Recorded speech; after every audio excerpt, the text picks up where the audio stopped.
করতে পারে। এর বাইরে কি আছে? এর বাইরে ফৌজদারি কার্যবিধির এর বাইরে আছে শুধুমাত্র আদালতের পাওয়ার ফাংশন, আর কিছু নাই। তাহলে বিষয়টা বোঝা গেল। তাহলে এই 3টা পয়েন্ট মনে রাখলে আপনার ফৌজদারি কার্যবিধি আপনার মোটামুটি শেষ। এটাই হচ্ছে ফৌজদারি কার্যবিধির সূত্র। এখন দেখেন এই বিচারপূর্ব কার্যধারার মধ্যে কি কি থাকে। বিচারপূর্ব কার্যধারার মধ্যে 2টা বিষয় থাকে। একটা থাকে মামলার পূর্ব পর্যায়,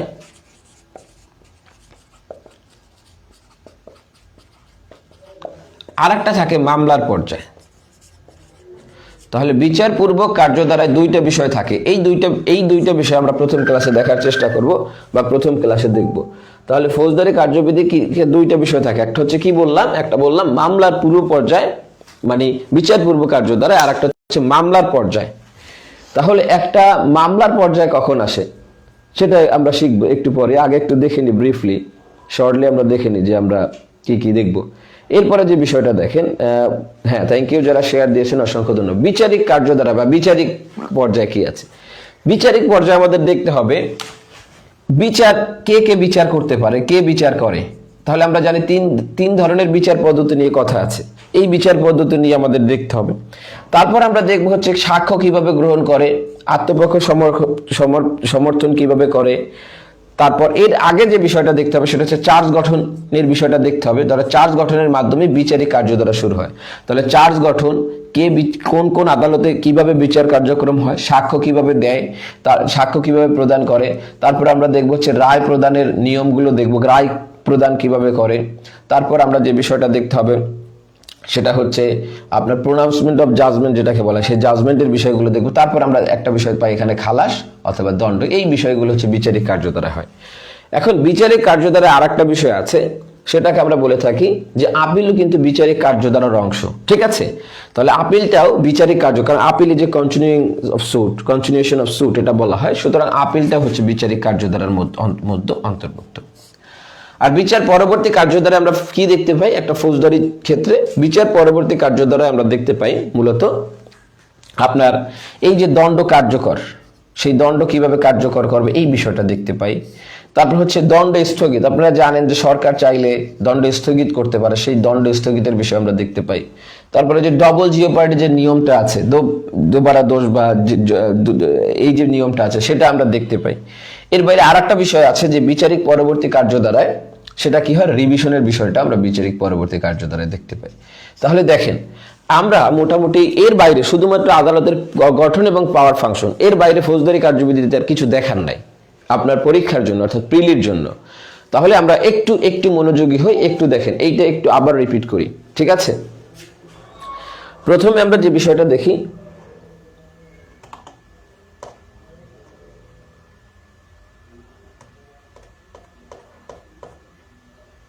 ওকে, তাহলে প্রথমে আমরা যে বিষয়টা দেখি সেটা হচ্ছে 3 ধরনের কার্যধারা আমরা ফৌজদারি কার্যবিধি দেখতে পাই। এটা বললাম, এটা একটা সূত্র, এবং এই সূত্র ধরেই আমরা একদম টোটাল ফৌজদারি কার্যবিধিকে শেষ করে দেব এবং খুব সহজে। প্রথম দেখলাম বিচারপূর্ব কার্যধারা, তারপর দেখলাম বিচারিক কার্যধারা, তারপর দেখলাম বিচার পরবর্তী কার্যধারা। বিচারপূর্ব কার্যধারায় মূলত হচ্ছে 2টা বিষয় থাকে, একটা হচ্ছে মামলার পূর্ব পর্যায়ের কিছু কাজ থাকে, মামলার পর্যায়ের কিছু কাজ থাকে। আর বিচারিক কার্যধারায় মূলত চার্জ গঠন থেকে একটা মামলা বিচারিক কার্যধারার মধ্যে অন্তর্ভুক্ত হয়। চার্জ গঠন, তারপর হচ্ছে বিচার, কোন কোন আদালত বিচার করে, কিভাবে বিচার করে, সাক্ষ্য কিভাবে গ্রহণ হয়, রায়, খালাস, দণ্ড, আপিল, এই বিষয়গুলো দেখব। আর বিচার পরবর্তী কার্যধারায় দণ্ড কার্যকর, দণ্ড স্থগিত এবং রিভিশন। এখন আমার ক্লাসটা আপনি কিভাবে অনুসরণ করবেন, দেখেন আমি ক্লাসে যে বিষয়গুলো পড়াবো সেই বিষয়গুলো আপনি একটু নোট নেবেন। যেমন আমি আজকে শুধুমাত্র বিচার পূর্ব পর্যায়ের বিষয়গুলো দেখাবো, তাহলে আপনি শুধুমাত্র আপনার নোটে যে বিষয়গুলো বলি বিচার পূর্ব পর্যায়ে লিখবেন। আমি দেখাবো যে এখানে কি কি সেকশন গুরুত্বপূর্ণ, কি কি আপনাকে পড়তে হবে, কি কি পড়তে হবে না, এই বিষয়গুলো আপনি নোটে একদম উপরের দিকে লিখে রাখবেন। তারপর আমি যেভাবে ক্লাসটা করাই সেই স্ট্রাকচারে ক্লাসটা করেন, তাহলে দেখবেন যে সিআরপিসি আপনার কাছে খুব সহজ মনে হবে। এখন দেখেন মামলার পূর্ব পর্যায়টা আমরা কি বলি যে মামলার পূর্ব পর্যায়টা কি। দেখেন একটা বিষয় মামলা পর্যায়ে আসতে হলে আমলে গ্রহণ করতে হয়। যে পর্যন্ত একটা মামলা আমলে গ্রহণ না করা হয় সে পর্যন্তই মামলার পূর্ব পর্যায়। তাহলে দেখেন মামলার পর্যায়ে আসতে হলে কি হয়, আমলে গ্রহণ।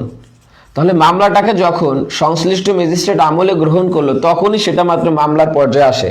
আপনারা জানেন যে মামলার আমলে গ্রহণের আগ পর্যন্ত কাউকে আসামি আসামি শ্রেণীভুক্ত করা হয় না, অর্থাৎ কেউ আসামি না, যাদের বিরুদ্ধে অভিযোগ আছে এটা সাধারণ অভিযোগ, আসামি শ্রেণীভুক্ত তারা হয় নাই। তাহলে দেখেন যে যখন মামলাটা আমলে গ্রহণ করা হয় তখনই হচ্ছে এই মামলা পর্যায়ে আসে, আর যে পর্যন্ত আমলে গ্রহণ না করা হয় সে পর্যন্ত এটা মামলার পূর্ব পর্যায়ে। এখন মামলার পূর্ব পর্যায়ে কি হয়? মামলার পূর্ব পর্যায়ে যেটা হয় সেটা হচ্ছে আপনি একটা অভিযোগ দায়ের করেন, তারপর আপনি কি করেন, এই অভিযোগটার তদন্ত হয় অথবা অনুসন্ধান হয়। এই তদন্ত অনুসন্ধান হয়ে যে একটা রিপোর্ট আসে, সেই এই কার্যধারাগুলো, এই যে কার্যধারাগুলো দেখলাম, মামলা দায়ের, তদন্ত, অনুসন্ধান এবং রিপোর্ট, এই বিষয়গুলোই হচ্ছে আপনার হচ্ছে মামলার পূর্ব পর্যায়ে। আর যখন রিপোর্টটা আসে সেই রিপোর্টের ভিত্তিতে অথবা নালিশের ভিত্তিতে যখন আমলে গ্রহণ করা হয় তখন এই মামলাটা মামলা পর্যায়ে আসে, বা এটাকে আমরা মামলা বলতে পারি। তাহলে দেখেন বিচার পূর্ব কার্যধারা হচ্ছে এই দুইটা, এবং এই বিচার পূর্ব কার্যধারায় আজকে আমরা ক্লাস 1, এই ক্লাস 1-এ দেখবো মামলার পূর্ব পর্যায়ে, আর ক্লাস 2-তে দেখবো মামলার পর্যায়ে এবং আনুষঙ্গিক বিষয়গুলো নিয়ে ক্লাস 2-তে আমরা কথা বলবো। তাহলে এই দুইটা বিষয়ের মধ্যে 1 আর 2, এই 1 আর 2 এর মধ্যেও আমরা মোটামুটি সেকশন 154 থেকে 140 পর্যন্ত কথা, 240, 154 থেকে 240 পর্যন্ত কথা বলবো। তাহলে আমরা এখন দেখবো 1 আর 2 এর যে ইম্পর্টেন্ট আমাদের কি কি বিষয়গুলো আমাদের আয়ত্তে নিয়ে আসতে হবে প্রথম দুইটা ক্লাসে, এবং এইখান থেকে কোন ধারা আমরা দেখেন, আমরা হচ্ছে দুইটা থিওরি ফলো করবো, একটা হচ্ছে ইম্পর্টেন্ট আর একটা হচ্ছে মোস্ট ইম্পর্টেন্ট। মোস্ট ইম্পর্টেন্ট ধারা কয়টি সেটা আমরা দেখবো, এরপর হচ্ছে ইম্পর্টেন্ট বিষয়গুলো কি কি সেটা দেখবো, ঠিক আছে? দুইটা বিষয় নিয়েই আমরা কথা বলবো। তাহলে এতটুকু বোঝা গেল কিনা? তাহলে আবার একটু রিপিট করি যে আমাদের 3টা সূত্র মনে রাখলে আমাদের ফৌজদারি কার্যবিধি আমরা শেষ করতে পারবো: বিচার পূর্ব কার্যধারা, বিচারিক কার্যধারা, বিচার পরবর্তী কার্যধারা, এই 3টা সূত্র। তাহলে প্রথম সূত্রে আমরা দেখলাম দুইটা বিষয়, একটা হচ্ছে মামলার পূর্ব পর্যায়ে আর একটা হচ্ছে মামলার পর্যায়ে। মামলার পর্যায়টাকে আমরা বলি আমলে গ্রহণ। আমলে গ্রহণ অর্থাৎ ম্যাজিস্ট্রেট সমন বা অরেন্ট দিল, এই হলো আমলে গ্রহণ। আর মামলার পূর্ব পর্যায়ে কি? মামলার দায়ের, মামলার তদন্ত, মামলার অনুসন্ধান এবং মামলার যে তদন্ত রিপোর্ট আসে সেই রিপোর্টের আগ পর্যন্ত এটাকে আমরা বলি এটা হচ্ছে মামলার পূর্ব পর্যায়, ঠিক আছে? তাহলে আমার মনে হয় বিষয়টা বোঝা গেল বা বুঝতে পেরেছেন। এখন আমরা দেখি যে আজকের ক্লাসে আজকে যে বিষয়গুলো দেখব সেই বিষয়গুলোর মধ্যে কোন কোন বিষয়গুলো গুরুত্বপূর্ণ, এবং এই বিষয়গুলো অর্থাৎ কোন কোন ধারা। আমরা বললাম যে মোটামুটি 154 থেকে 240, প্রায় 100, মানে ফৌজদারি কার্যবিধিকে যদি 5টার অংশের একটা অংশ আজকে আমরা দেখে ফেলবো, ঠিক আছে? মানে একটা অংশে 2টা ক্লাসে দেখে ফেলবো। এবং মনে রাখবেন যে ফৌজদারি কার্যবিধির সব থেকে গুরুত্বপূর্ণ পার্ট হচ্ছে 154 থেকে 240, সব থেকে গুরুত্বপূর্ণ পার্ট। এবং এখানে যদি আপনি ফৌজদারি কার্যবিধিকে 20টা কোশ্চেন করে, এখান থেকে মিনিমাম আপনি আগের কোশ্চেনগুলো দেখেন, মিনিমাম 6 থেকে 7টা আপনি এখান থেকে কোশ্চেন পেয়ে যাবেন ইনশাল্লাহ, এই যে 2টা ক্লাসের মধ্যে। তাহলে আমরা চলে যাই এই 2টা ক্লাস, যেহেতু বললাম যে এটা একটা পার্ট, অংশ জড়িত, এই কারণে 2টা ক্লাস নিয়ে বারবার কথা বলছি। এই 2টা ক্লাসে, প্রথম ক্লাস এবং সেকেন্ড ক্লাসে আমরা কোন কোন সেকশন নিয়ে কথা বলবো এবং এদের মধ্যে কোন কোন সেকশনগুলো গুরুত্বপূর্ণ আপনারা বুঝতে পারছেন কিনা? না, তদন্ত এবং অনুসন্ধান কার্যক্রম এক না, আমরা এটা সামনে শিখবো, সমস্যা নেই। তদন্ত কার্যক্রম পরিচালনা করে পুলিশ অথবা অন্য কেউ, আর অনুসন্ধান কার্যক্রম পরিচালনা করে ম্যাজিস্ট্রেট, এখানে বলা আছে, দেখেন আইনের সংজ্ঞায় দেখবেন। আচ্ছা, যাই হোক, তাহলে আমরা চলে যাই আজকের সেশনে। আপনারা যারা, এটাই হচ্ছে আনুষ্ঠানিকভাবে এখন থেকে পড়া শুরু করছি আমরা, আপনারা যারা যুক্ত হয়েছেন অসংখ্য ধন্যবাদ। এটা আমরা আমাদের বুস্টার প্যাকেজের একটি ক্লাস, এটা উন্মুক্ত ক্লাস। আপনারা শেয়ার দিবেন, অবশ্যই শেয়ার দিয়ে ডান লিখবেন, এবার আপনাদের বন্ধুদেরকে মেনশন দিবেন। আপনারা যারা শেয়ার দিবেন তাদের মধ্যে এই ক্লাসে 2 জন বিজয়ী আমাদের নোটটা ফ্রিতে পেয়ে যাবেন, যেটা থেকে গত বছর 74টা হুবহু কমন এসেছিল। ওকে, তাহলে আমরা দেখি আজকে বুস্টার ক্লাসের যে কোন কোন বিষয়গুলো গুরুত্বপূর্ণ। দেখেন, এখানে আমরা যদি মোটামুটি লক্ষ্য করি, এই যে 2টা টপিক থেকে এখন পর্যন্ত বিজিএসসি এবং বার কাউন্সিলে মোট 48টা প্লাস কোশ্চেন এই টপিক থেকে এসেছে, অর্থাৎ আজ যে 2টা ক্লাস আমরা দেখব 48টা প্লাস। তাহলে এই 48টা প্লাসের মধ্যে আমরা দেখি যে কোন কোন সেকশনগুলো আমাদের মোস্ট ইম্পর্টেন্ট, ঠিক আছে? অর্থাৎ যে সেকশনগুলো আমাদের এই পরীক্ষার জন্য একদম দেখা ফরজ। তাহলে দেখেন, আমাদের এই পরীক্ষার জন্য, আমাদের যে বার কাউন্সিল পরবর্তী পরীক্ষা, এই পরীক্ষার জন্য আমাদের প্রথম দেখতে হবে 154 নম্বর সেকশন। তারপর এটা হচ্ছে মোস্ট ইম্পর্টেন্ট, মানে এটা কোনোভাবেই বাদ দেওয়ার সুযোগ নেই। 155, তারপর হচ্ছে 154, 155, 156। এরপরে আমাদের যে সেকশনটা দেখতে হবে সেটা হচ্ছে 164, তারপর আমাদের দেখতে হবে আচ্ছা, আমরা ধারাবাহিকভাবে লিখে ফেলি, যে এরপর আমি দাগাই দিচ্ছি যে এইগুলো মোস্ট ইম্পর্টেন্ট। 56, 157, 160, 161, 162, তারপর আমাদের 164, 165, 167, 169, 172, 173,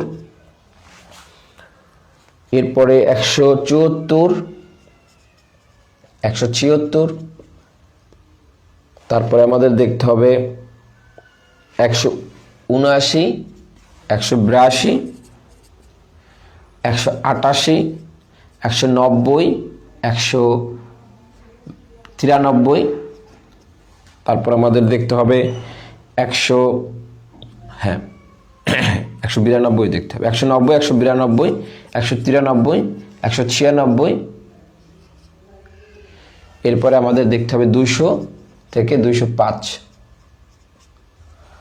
এরপরে আমাদের দেখতে হবে 221, 225, 227, 234,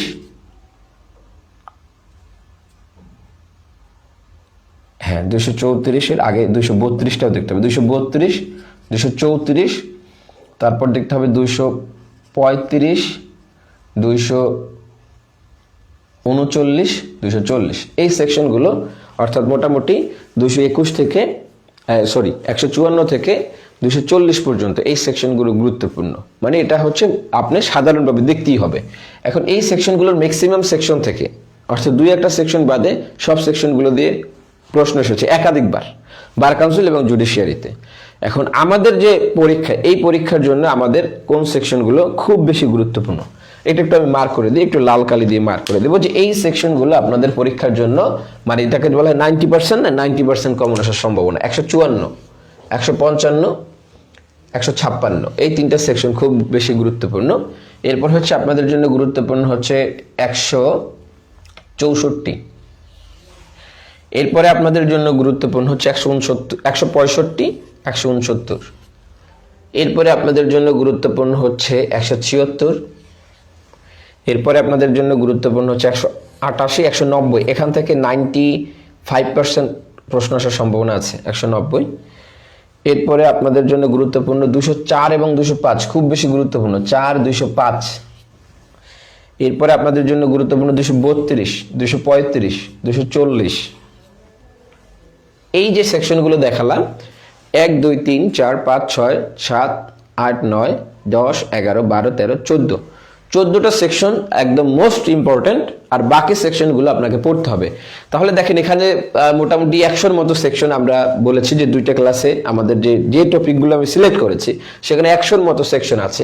এই সেকশনগুলোর মধ্যে দেখেন আমরা কয়টা সেকশন দেখতেছি, 1, 2, 3, 4, 5, 6, 7, 8, 9, 10, 11, 12, 13, 14, 15, 16, 17, 18, 19, 20, 21, 22, 23, 24, 25, এখন হচ্ছে 30, 31, 32, 33, 34, 35, 36, 37, 38।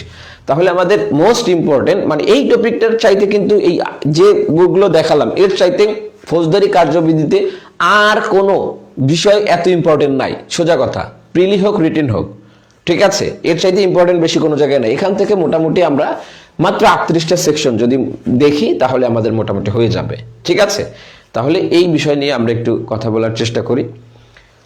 তাহলে আপনারা বুঝতে পারছেন যে কোন সেকশনগুলো, এই ম্যাক্সিমাম সেকশনগুলো, অর্থাৎ 2-4টা সেকশন বাদে ম্যাক্সিমাম সেকশন থেকে বিজিএসসি এবং বার কাউন্সিলে কোশ্চেন এসেছে, আর আপনাদের জন্য ইম্পর্টেন্ট, মোস্ট ইম্পর্টেন্ট দেখিয়েছি 13টা, আর বাকি যে সেকশনগুলো আছে সেগুলো ইম্পর্টেন্ট, সেগুলো আমরা পড়তে হবে, এই বিষয়গুলো আমরা পড়বো। তাহলে আজকের ক্লাসে যেহেতু আমরা বললাম যে মামলা দায়েরের পূর্ববর্তী পর্যায়টা নিয়ে কথা বলবো, সুতরাং আমরা আজকে নিয়ে কথা বলবো সেকশন 154 থেকে 173, এবং আমরা কথা বলবো সেকশন 200 থেকে 205। এইটা হচ্ছে আমাদের আজকের আলোচনার বিষয়। তাহলে আজকের আলোচনা লিখে রাখবেন, এটা এই যেভাবে বলে এইভাবে নোট নেবেন। তাহলে আজকে আমরা কোন বিষয় দেখব, যে বিচারের যে পূর্ববর্তী কার্যক্রমে, সেটা হচ্ছে মামলার পূর্ববর্তী পর্যায়ে নিয়ে আমরা কথা বলবো। তাহলে মামলার পূর্ববর্তী পর্যায়ে আমাদের কয়টা সেকশন দেখতে হবে, যে 154 থেকে 173 পর্যন্ত দেখতে হবে, এবং 200 থেকে 205। এখন কি আমরা এইভাবে টেনে টেনে দেখবো? না, আমরা একটু টেকনিক্যালি দেখবো, অর্থাৎ সহজে কিভাবে আমরা আয়ত্ত করতে পারি সেই বিষয়টা নিয়ে কথা বলবো। তাহলে আমরা এই এই পার্টটা আমি বললাম যে এখান থেকে মিনিমাম আপনি 6টার বেশি কোশ্চেন পাবেন। আপনাদের যে বার কাউন্সিল আছে, বার কাউন্সিল পরীক্ষা আছে, সেই পরীক্ষায় মিনিমাম 6টার বেশি কোশ্চেন পাবেন। ওকে, তাহলে আমরা চলে যাই আজকের সেশনে। আমি মুছে ফেললাম, আপনারা যারা এটাকে স্ক্রিনশট নেওয়ার প্রয়োজন নিয়ে নেবেন, যারা লিখে রাখার প্রয়োজন লিখে রাখবেন। আর আমি বলি যে আপনারা যারা ক্লাস করবেন তাদের অবশ্যই কাজ হচ্ছে আমি যেভাবে পড়াই সেভাবে এই উপর, হ্যাঁ, বুস্টার প্যাকেজে যারা ক্লাস করতেছেন, বুস্টার প্যাকেজে যারা ক্লাস করতেছেন তাদের কাজ হচ্ছে আজকে প্রথমে আমি 3টা সূত্র দিলাম, সেই 3টা সূত্র লিখে রাখবেন। 3টা সূত্রের আন্ডারে কিছু কথা বলেছে সেগুলো লিখবেন। এরপরে লিখবেন আজকে আপনি প্রথম সূত্রের প্রথম পয়েন্টটা পড়তে যাচ্ছেন, অর্থাৎ মামলার পূর্ববর্তী পর্যায়ে পড়তে যাচ্ছেন। তাহলে মামলার পূর্ববর্তী পর্যায়ে কয়টা সেকশন আছে? 154 থেকে 173। এগুলোর মধ্যে কোন কোন সেকশন ইম্পর্টেন্ট? 200 থেকে 205।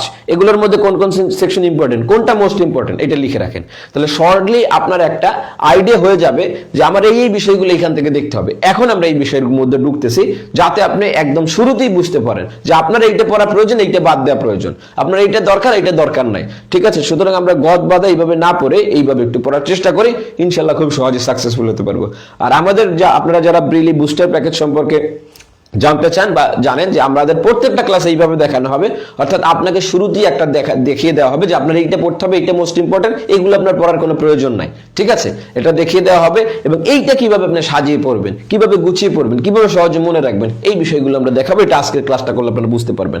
আর যারা আমাদের এই বুস্টার প্যাকেজে যুক্ত হতে চান, টার্গেট 45 ডেজ, আপনারা জানেন যে এই প্যাকেজটা আজকের ক্লাসের মধ্যে থেকে শুরু হচ্ছে এবং নেক্সট ক্লাসটা আমরা 2 দিন পরে নিব, যাতে আপনারা যারা নতুন অংশগ্রহণ করতে চান তারা যেন পিছিয়ে না পড়েন। আপনারা এর আগে যোগাযোগ করতে পারেন উপরের নাম্বার। এটা একটা কমপ্লিট প্যাকেজ, এখানে নোট পাবেন, মডেল টেস্ট দেওয়ার সুযোগ পাবেন এবং আপনি হচ্ছে 10টা কুইজ টেস্ট পাবেন। কুইজ টেস্ট কেন গুরুত্বপূর্ণ আগের ক্লাসে কথা বলেছি, এটা নিয়ে আর কথা বলবো না। এবং আপনাকে যারা অনলাইন অফলাইন 2 জায়গায় আপনি এই সুযোগটা পাবেন। ঠিক আছে, তাহলে ঠিক আছে আমরা চলে যাই। হ্যাঁ, হুবহু রেকর্ডটা আপনি পাবেন এবং ক্লাসের রেকর্ড ভিডিও আপনি পাবেন। আপনারা যারা শেয়ার দিয়েছেন শেয়ার দিয়ে ডান লিখবেন, আর যারা শেয়ার দেন নাই তারা দ্রুত শেয়ার দিয়ে দিবেন, যাতে আপনারা হচ্ছে আমাদের নোটটা ফ্রিতে বিজয়ী হতে পারেন। তাহলে আমরা দেখলাম যে এই বিষয়গুলো গুরুত্বপূর্ণ। তাহলে আজকে আমরা দেখব কি টপিক দেখব? মামলার পূর্ব পর্যায়। তাহলে মামলার পূর্ব পর্যায়ে বললাম, মামলার পর্যায়ে আসতে হলে এইটাকে আমলে গ্রহণ করতে হয়, অর্থাৎ ম্যাজিস্ট্রেটকে এটাকে গ্রহণ করতে হয়, আমলে গ্রহণ। এই ম্যাজিস্ট্রেট আমলে, আদালত যে পর্যন্ত আমলে গ্রহণ না করে সে পর্যন্ত মামলার পর্যায়ে আসে না, কেউ আসামির শ্রেণীভুক্ত হয় না। তাহলে মামলার পূর্ব পর্যায়ে, অর্থাৎ মামলার পূর্ব পর্যায়ে আমরা বলেছিলাম কি কি দেখব? মামলার পূর্ব পর্যায়ে আমরা দেখব দায়ের। কি দেখব? মামলা দায়ের। তারপর আমরা দেখব তদন্ত। এরপর আমরা যে বিষয়টা দেখবো সেটা হচ্ছে তদন্ত, অনুসন্ধান, একই কথা, অনুসন্ধান। এই বিষয়গুলো নিয়ে কথা বলবো। এই বিষয়গুলো নিয়েই তাহলে মামলা দায়ের, তদন্ত, অনুসন্ধান, এই বিষয়গুলো নিয়েই আমাদের মোটামুটি সেকশন 154 থেকে 173 এবং 200 থেকে 205 পর্যন্ত আলাপ করেছে। এখন আমরা দেখবো কোন টপিকটা কোন কোন বিষয় নিয়ে আলাপ করেছে। দেখেন, প্রথম যে বিষয়টা সেটা হচ্ছে মামলা দায়ের। তাহলে একটা ফৌজদারি মামলার কিভাবে আপনি দায়ের করতে পারেন, একটা ফৌজদারি মামলা কিভাবে দায়ের করবেন? একটা ফৌজদারি মামলার আমরা দেখি এই প্রসিডিংটা শুরু করার 3টা ওয়ে আছে। কয়টা ওয়ে আছে? 3টা ওয়ে। তাহলে দেখেন, প্রথম আমরা একটু দায়ের দেখি, একটু খুব সংক্ষেপে দেখেন। প্রথম আমরা দায়ের কিভাবে করতে পারি? প্রথমে একটা উপায় আছে, দায়ের করতে পারি এফআইআর এর মাধ্যমে। এই এফআইআর এর মাধ্যমে যে মামলাটা হয় সেটাকে আমরা বলি জিআর কেস বা এফআইআর কেস। তাহলে এই একটা মামলা হয়, এই কেস সম্পর্কে বলা আছে সেকশন 154 ধারায়। ঠিক আছে, আচ্ছা। দ্বিতীয় যে মামলাটা আমরা দেখতে পাই, আর একটা মামলা কিভাবে দায়ের করতে পারি? আমরা জিডির মাধ্যমে আমরা একটা মামলা, যেটাকে আমরা নন জিআর কেস বলি। তাহলে জিডির মাধ্যমে আমরা মামলা দায়ের করতে পারি, যেটাকে নন এফআইআর কেস বলা হয়। তাহলে এই জিডিটা আপনি কিভাবে রেকর্ড করবেন, কিভাবে জিডিটার তদন্ত হবে, এই বিষয় নিয়ে বলেছে সেকশন 155। ওকে, আরেকটা ভাবে আমরা মামলা দায়ের করতে পারি, অর্থাৎ আপনি এই 2টো উপায় ছাড়াও আরেকটা ভাবে মামলা দায়ের করতে পারেন, অর্থাৎ আপনি অভিযোগটা দিতে পারেন মামলার পূর্ববর্তী পর্যায়ে, যেটাকে আমরা বলেছি সেটা হচ্ছে নালিশ। তাহলে নালিশের মাধ্যমে আপনি একটা অভিযোগ দায়ের করতে পারেন আনুষ্ঠানিকভাবে। এই নালিশের মাধ্যমে যে অভিযোগটা কিভাবে দায়ের হবে এই বিষয় নিয়ে কথা বলেছে সেকশন 200 থেকে 203। অর্থাৎ এইটাকে আমরা বলে থাকি সিআর কেস। ঠিক আছে, তাহলে আমরা দেখেন 3 ধরনের কেস পাইলাম, জিআর কেস, এফআইআর কেস, নন জিআর কেস, নন এফআইআর কেস, আর একটা বললাম সিআর কেস। ঠিক আছে, তাহলে এই 3 ধরনের বিষয় আমরা দেখতে পাই। আর তদন্ত অনুসন্ধান নিয়ে যে এই এফআইআর কেসের তদন্ত আপনি কিভাবে করবেন, জিডির তদন্ত আপনি কিভাবে করবেন, নালিশের তদন্ত কার্যক্রম আপনি কিভাবে করবেন, এই বিষয়গুলো নিয়ে বলা। তাহলে আমরা যে বিষয়টা দেখতে পাই সেটা হচ্ছে তদন্ত এবং অনুসন্ধান বা তদন্ত কার্যক্রম নিয়ে, অনুসন্ধানের নিয়ে আনুষ্ঠানিক কোনো আমাদের সেকশন নাই, কিন্তু তদন্ত নিয়ে আমাদের কোন কোন ধারা পাই সেটা হচ্ছে 157 থেকে শুরু করে 57 থেকে 157 থেকে শুরু করে 173 দ্বারা। তাহলে এই 2টা পার্ট নিয়ে কথা বলবো। তাহলে আমরা দেখলাম যে 3টা ভাবে আমরা একটা আনুষ্ঠানিকভাবে ফৌজদারি অভিযোগ দায়ের করতে পারি, এফআইআর এর মাধ্যমে, জিডির মাধ্যমে, নালিশের মাধ্যমে, আর একটা হচ্ছে 154 থেকে 173 দ্বারায়। এই বিষয়গুলো যদি তদন্ত হয় তাহলে এই নিয়ম অনুসরণ করে। তাহলে আমরা এখন একটু চলে যাই, প্রথম আমরা দেখি জিআর কেস বা এফআইআর কেস। ওকে, এতটুকু ক্লিয়ার আমার মনে হয়। যারা এখনো শেয়ার দিতে বাকি আছেন, আপনারা শেয়ার দিয়ে আরেকটা উপকার হচ্ছে, এটা যে কোনো সময় যদি আপনার প্রয়োজন হয় আপনার টাইম লেন্থে শেয়ার দিলে আপনি দেখে নিতে পারবেন। আপনার যে আইনের যে সকল গ্রুপ আছে সেখানে একটু শেয়ার দেওয়ার অনুরোধ রইল, আপনার মাধ্যমে যদি একজন উপকৃত হয় এটা তো আপনার ক্ষতি নেই। তাহলে আমরা একটু দেখি এফআইআর কেস। তাহলে বললাম এফআইআর কেস বা যেটাকে আমরা বলি জিআর কেস, এটা আপনি কিভাবে করবেন? এটা করতে হলে আমাদের কোথায় অগ্রসর হতে হবে, কোথায় যেতে হবে? আমাদের যেতে হবে সেকশন 154-তে। তাহলে ফৌজদারি কার্যবিধির 154 দ্বারা এই বিষয় নিয়ে কথা বলেছে। কি বিষয় নিয়ে? যে আপনি কিভাবে এফআইআর কেস করবেন। এখন দেখেন এই 154 ধারায় কি বলা আছে। এখন বলতে পারেন স্যার আমাকে তো অনেকগুলো ধারা দেখাইলেন, 154 থেকে 173, 200 থেকে 205, আমি কতটুকু পড়বো, কতটুকু বাদ দিব, কি পড়বো কি পড়বো না? তো বিষয় না স্যার আপনি তো হ্যাঁ সেকশন কমাই দিলেন, বললেন এইগুলো 13টা মোস্ট ইম্পর্টেন্ট, বাকি আপনার হচ্ছে 6টা কোশ্চেন পাওয়ার জন্য, 6 থেকে 6-এর বেশি কোশ্চেন পাওয়ার জন্য আপনাকে 36টা সেকশন একটু দেখতে হবে। এখন এই 36টা সেকশনকে আমি মুখস্থ করে ফেলবো, দাড়ি কমা সব সব? নো, কোনো প্রয়োজন নাই। আপনাকে জাস্ট কি পড়তে হবে এটা এই ক্লাসই আপনি পেয়ে যাবেন। আপনার কার্যটা হচ্ছে আজকে থেকে আমি যেভাবে শুরু করলাম এইভাবে শুরু করা, আল্লাহর নাম নিয়ে আমি যেভাবে যে বিষয়গুলো দেখাই দিলাম এইগুলো খাতার উপরে লিখে রাখা, এরপরে আমি যেভাবে এখন পড়াচ্ছি এইভাবে সূত্র ধরে পড়া। ক্লাসটা সেফ থাকবে, ক্লাসের প্রথম বুঝবেন, লাইভ ক্লাস মিস দেওয়ার কোনো সুযোগ নাই। ক্লাস প্রথম বুঝবেন, ক্লাসটা সেফ থাকবে, সেফ থাকার পরে এই ক্লাসটা পরবর্তীতে আরেকবার দেখে নেবেন। ঠিক আছে, তাহলে আমরা দেখে প্রয়োজন হলে আবার নোট নেবেন। কিন্তু আপনি শুধু দুইটা বিষয় বলবো যে 2টা অনুসরণ করেন। আমি আগের ক্লাসে বলেছি 2টা বিষয় অনুসরণ করেন, যদি ফেল করেন তাহলে আমাকে এসে ধরবেন। এক হচ্ছে আমার এই ক্লাসটা অনুসরণ করতে হবে A to Z, যেভাবে বলি সেইভাবে। দ্বিতীয় হচ্ছে আমাদের নোটটা আয়ত্তে নিয়ে আসতে হবে। আপনি 90+ ইনশাল্লাহ প্রশ্ন হুবহু কমন পাবেন, ভয় নেই। তাহলে দেখেন আমরা যে বিষয়টা নিয়ে কথা বলছি, আর যারা শেয়ার দিতে এখনো বাকি আছেন শেয়ার দিয়ে ডান লিখবেন।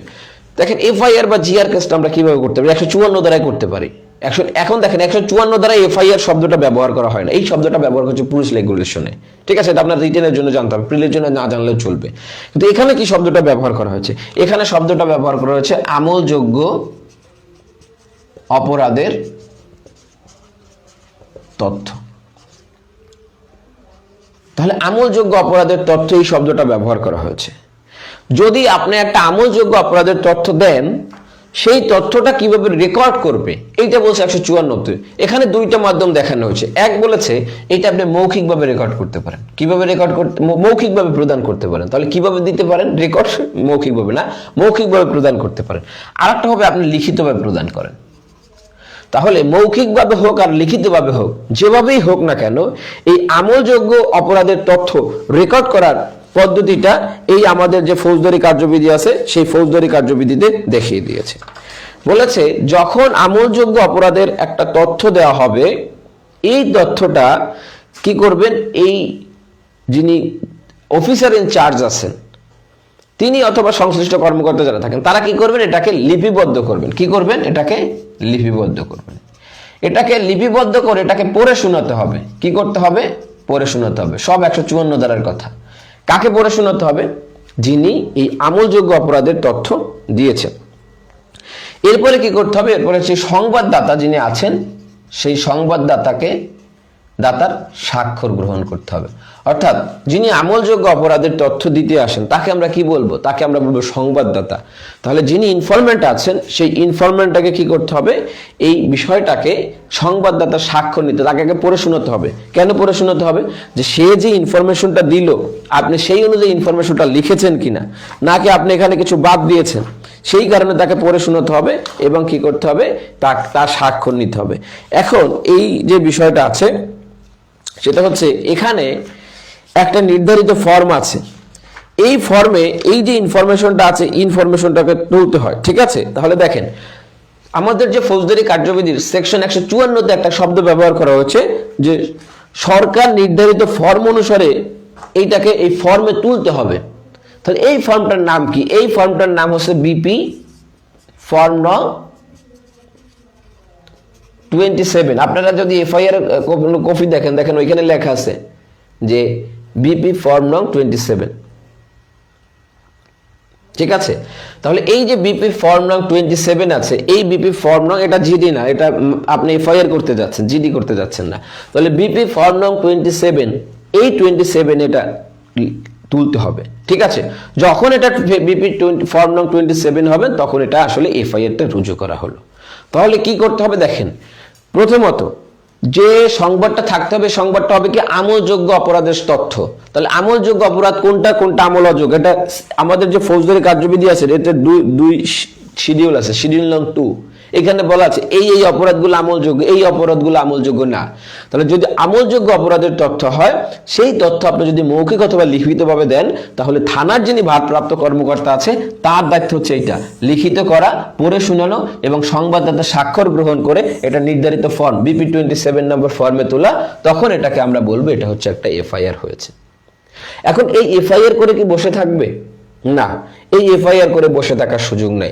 যখন একটা এফআইআর রুজু করা হবে তখন পুলিশের দায়িত্ব হচ্ছে এটাকে তদন্ত করা। তাহলে এই যে তদন্ত করা, এই তদন্ত তিনি কত দ্বারায় করবেন বলছে 156 দ্বারায় বলছে তাকে তদন্ত করার অনুমতি প্রদান করা হলো। তাহলে এফআইআর এর মাধ্যমে যখন তিনি এফআইআরটা করলেন, এরপরে এই এফআইআর সংশ্লিষ্ট বিষয় তিনি তদন্ত অগ্রসর হবেন 156 ধারা অনুযায়ী, এবং এই ক্ষেত্রে তার কারো অনুমোদন নেওয়ার প্রয়োজন নেই। তাহলে এফআইআর এর তদন্ত কত দ্বারায় করবে? 156 দ্বারায়। এফআইআর কিভাবে রেকর্ড করা হবে, কোন কোন তথ্য থাকতে পারে, এটা কোন ফর্মে তোলা হবে, এখানে কি এফআইআর শব্দটা ব্যবহার করেছে কিনা, তদন্ত করবে কত দ্বারায়, কে তদন্ত করবে, কার অনুমতি নেওয়া লাগবে, এইগুলাই হচ্ছে প্রশ্ন এই দুইটা সেকশন থেকে। তাহলে এই বিষয়গুলো পড়লেই বা এই যে যতটুকু বললাম এতটুকু পড়লেই আপনার চলবে। তাহলে যখন আমলযোগ্য অপরাধের তথ্য আসে তখনই শুধুমাত্র এটাকে এফআইআর হিসেবে ট্রিট করা যাবে। যখন আমলযোগ্য তথ্য আসলো না তখন এটাকে এফআইআর হিসেবে ট্রিট করার কোনো সুযোগ নাই। তাহলে আমরা মামলা দায়ের নিয়ে কথা বলতেছি।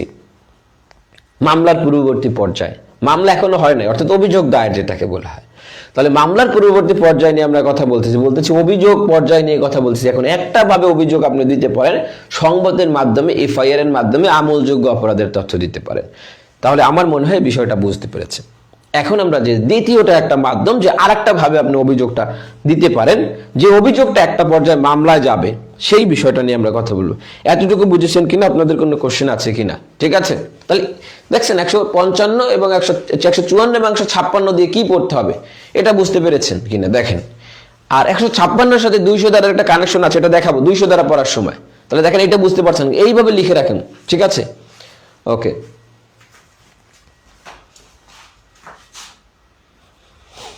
আচ্ছা, এখন আমরা দেখি তখন কি অভিযোগ হবে, কোনটা অভিযোগ আপনার শুরু থেকে দেখতে হবে একটু। ঠিক আছে, আচ্ছা তাহলে দেখেন আমরা ফৌজদারি কার্যবিধি অনুযায়ী আরেকটা ভাবে আমরা আমাদের একটা কার্যক্রম শুরু করতে পারি, অথবা আরেকটা ভাবে আমরা একটা অভিযোগ দিতে পারি। যে অভিযোগটা আমরা কোথায় দিব? যে অভিযোগটা আমরা থানায় দিব। তাহলে এইটা আমরা কোন অপরাধের অভিযোগটা দিব? এইটাকে বলে থাকি আমরা যে জেনারেল ডায়েরি। কি বলে থাকি সাধারণভাবে? জেনারেল ডায়েরি অথবা জিডি। তাহলে এইটা বিষয় নিয়ে আমরা একটু কথা বলি। ঠিক আছে, তাহলে এখন দেখি জিডি অথবা জেনারেল ডায়েরি। যদিও জিডি বা জেনারেল ডায়েরি এফআইআর শব্দটা যেভাবে 154 ধারায় নাই, জিডি বা জেনারেল ডায়েরি শব্দটাও 154 ধারায় নাই, 155 ধারায় নাই। তাহলে আমরা কেন বলি? এটা হচ্ছে নাম, এই কারণে আমরা বলি এটা আমরা হচ্ছে পুলিশ রেগুলেশনে পাবো। তাহলে এই যে এটা আমরা কখন করতে পারি দেখেন, যখন আপনি তথ্য দেখলাম দুই ধরনের তথ্য অপরাধ সংক্রান্ত, একটা হচ্ছে আমলযোগ্য, আমল অযোগ্য। তাহলে যদি আপনি একটা অপরাধের তথ্য দিতে এসেছেন, এই অপরাধের তথ্যটা হচ্ছে আমল অযোগ্য অপরাধের তথ্য। তাহলে আমল অযোগ্য কাকে বলে? মানে আমরা শিডিউল 2 আছে, সেই শিডিউল 2-তে দেয়া আছে পিনাল কোডের এই ধারা আমলযোগ্য, এই ধারা আমল অযোগ্য। এই পিনাল কোডের 302 ধারা আমলযোগ্য, এই ধারা আমল অযোগ্য, এইভাবে দেয়া আছে। তাহলে যেগুলো আমলযোগ্য হিসাবে দেয়া আছে সেইগুলোর তথ্য দিলে সেগুলো এফআইআর হিসেবে ট্রিট হতে পারে। যেগুলো আমল অযোগ্য অপরাধের তথ্য, এই তথ্য তো আপনি দিতে আসতে পারেন। তাহলে কি হবে? তাহলে এইটা বলছে সেকশন 155-তে। ধারা 155-তে বলা হয়েছে যদি আমল অযোগ্য কোনো অপরাধের তথ্য দেওয়া হয়। কেমন তথ্য? আমল অযোগ্য। তাহলে এই আমল অযোগ্য অপরাধের যদি তথ্য দেওয়া হয়, এই তথ্য দিলে পুলিশ কি করবে? বলছে এই তথ্যটা পুলিশ লিপিবদ্ধ করবে। ঠিক আছে, তাহলে এই তথ্যের সারমর্ম পুলিশ লিপিবদ্ধ করবে। তাহলে লিপিবদ্ধ করে কি করবে? লিপিবদ্ধ করে সংবাদদাতাকে ম্যাজিস্ট্রেটের কাছে পাঠাবে। সংবাদদাতাকে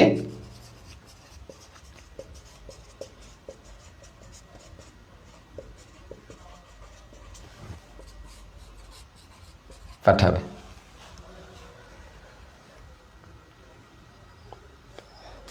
ঠিক আছে, তাহলে যে বিষয়টা বললাম, আচ্ছা থ্যাংক ইউ। বলছেন মাঝে মাঝে একটু বোর্ড ছেড়ে দিতে যাতে স্ক্রিনশট নিতে পারেন। স্ক্রিনশটের দিন শেষ, এই ক্লাস রেকর্ড থাকবে।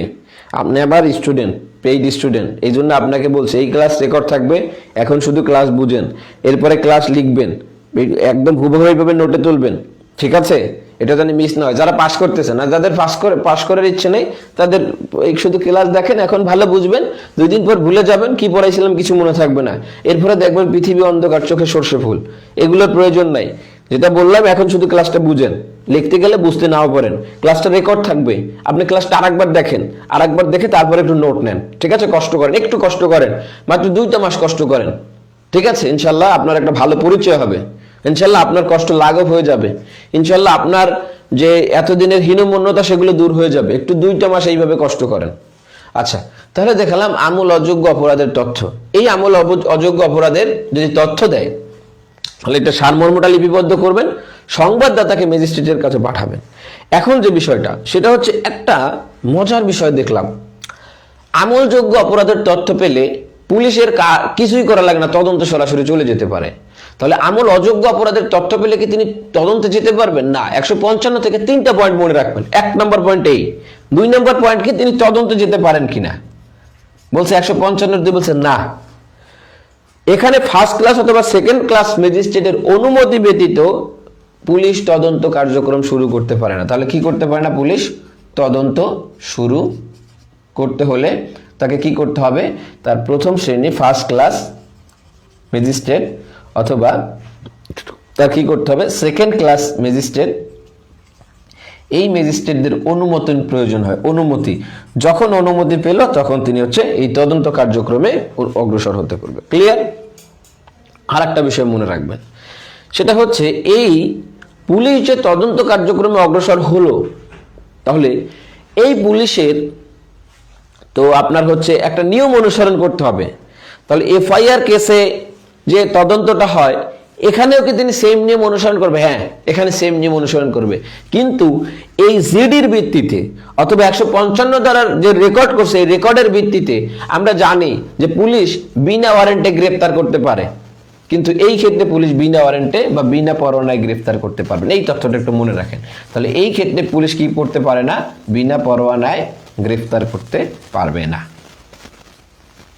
ঠিক আছে, তাহলে এফআইআর এর ক্ষেত্রে পুলিশ বিনা পরোয়ানায় গ্রেফতার করতে পারলেও এই ক্ষেত্রে পুলিশ বিনা পরোয়ানায় গ্রেফতার করার কোনো সুযোগ নাই। এবং এই যে সারমর্মটা লিপিবদ্ধ করবেন এবং এটা একটা ফর্মে তুলবেন, এই যে ফর্মে তুলে, এই ফর্মের নাম হচ্ছে বিপি ফর্ম নং 65। তাহলে এই ফর্মে তুলে হচ্ছে জিডিটা হয়। এখন আমরা অনেক সময় দেখতে পারি যে অস্পষ্ট কোনো সংবাদ দিলেন, ঠিক আছে, তাহলে যে সংবাদটা আপনি প্রদান করলেন পুলিশের কাছে, সংবাদটা হচ্ছে অস্পষ্ট, ঠিক আছে, এবং এটা অসম্পূর্ণ কোনো সংবাদ, তখন পুলিশ এই জিডি হিসাবে এটাকে রেকর্ড করে বা জিডি হিসাবে এটাকে ট্রিট করে, অথবা আমল অযোগ্য অপরাধের তথ্য এটাকে এইভাবে রেকর্ড করে তার তদন্ত কার্যক্রমে এইভাবে অগ্রসর হবে। তদন্ত কার্যক্রমে সবকিছু অনুসরণ করতে পারলেও তিনি বিনা পরোয়ানায় গ্রেফতার করতে পারে না। আর যখন কেউ বিনা পরোয়ানায় গ্রেফতার করতে পারে না, তখন বুঝতে হবে যে এটার তদন্ত কার্যক্রম বাকি সবগুলো বিষয় এটা হয়। আচ্ছা, এখন দেখেন যে বিষয়টা লোকাল ইউএনও এবং এসিলেন্ট পারমিশন পসিবল ফর জিডি। দেখেন একটা বিষয় বলি, সেটা হচ্ছে এখানে এই যখন আমি বলবো ফার্স্ট ক্লাস ম্যাজিস্ট্রেট, এরা সব জুডিশিয়াল ম্যাজিস্ট্রেট, ঠিক আছে, এরা হচ্ছে ওই লোকাল ইউএনও এবং থানা, এরা দে আর নট জুডিশিয়াল ম্যাজিস্ট্রেট, ঠিক আছে। যখন আমি ফার্স্ট ক্লাস সেকেন্ড ক্লাস বলবো অথবা কোনো ম্যাজিস্ট্রেটের আগে কোনো ব্যবহার করব না, কোনো পদবি ব্যবহার করবো না, তখন সব জুডিশিয়াল ম্যাজিস্ট্রেট, এগুলো জুডিশিয়াল ম্যাজিস্ট্রেটের নির্দেশ মোতাবেক হবে, এখানে এক্সিকিউটিভ বা নির্বাহী ম্যাজিস্ট্রেটের কোনো সুযোগ নাই। ওকে, তাহলে আমরা দুইটা বিষয় দেখলাম যে আমরা একটা অভিযোগ পর্যায়ে এই দুইটা বিষয় হয়। আর একটা বিষয় আছে যেটাকে আমরা বললাম নালিশ।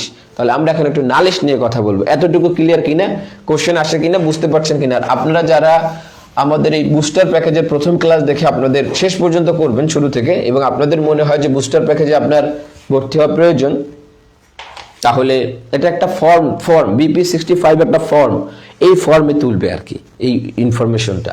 আচ্ছা, যাদের মনে হয় যে বুস্টার প্যাকেজে যুক্ত প্রয়োজন, তার উপরের নাম্বার অথবা ইনবক্সে মেসেজ দিবেন। আর আপনারা যারা লাইভটা শেয়ার দিবেন, শেয়ার দিয়ে অবশ্যই ডান লিখবেন। যারা শেয়ার দিবেন, ডান লিখবেন, তাদের মধ্যে থেকে 2 জনে জিতে নেবেন স্পেশাল আমাদের যে নোট আছে, নোট। আপনার বুস্টার প্যাকেজ সম্পর্কে যে কোনো তথ্য জানতে আমাকে ইনবক্স করবেন। আর আপনারা যারা শুধু অনলি ফর পাস করতে চান, যে কোনো মূল্যে চান, তাদের জন্যই বুস্টার প্যাকেজটা, এবং আজকের ক্লাসটা তাদের জন্যই। এখন আমরা যে বিষয়টা দেখবো সেটা হচ্ছে আরেকটা উপায় আছে আমাদের ইনফরমেশন দেওয়ার, সেটাকে আমরা বলে থাকি, সেটা হচ্ছে কি উপায়? আপনার নালিশের মাধ্যমে একটা কি করা যায়, কার্যধারা শুরু করা যায়। তাহলে আমরা এখন দেখি নালিশ, যেটাকে আমরা কমপ্লেইন বা কেস বা সিআর কেস বলে থাকি। ঠিক আছে, এখন দেখেন, এই নালিশের ভিত্তিতে যদি কোনো অভিযোগ নেওয়া হয়, বা নালিশের ভিত্তিতে অভিযোগটা আসলে কিভাবে নিবে, এই নালিশের ভিত্তিতে কোন কোন বিষয় আদালত অনুসরণ করবে একটা নালিশ পেয়ে, আদালত কিভাবে সামনে অগ্রসর হবে, এই বিষয়গুলো নিয়ে আমরা কথা বলবো। দেখেন, নালিশের বিষয় নিয়ে আমরা কথা বলবো সেকশন 200 থেকে 205 পর্যন্ত। এর মধ্যে আগেও বলছি, এখনো বলছি, 204 এবং 205 এই দুইটা সেকশন আপনাদের পরীক্ষার জন্য মোস্ট ইম্পর্টেন্ট। সেকশন 190, 204, 205 খুব বেশি গুরুত্বপূর্ণ।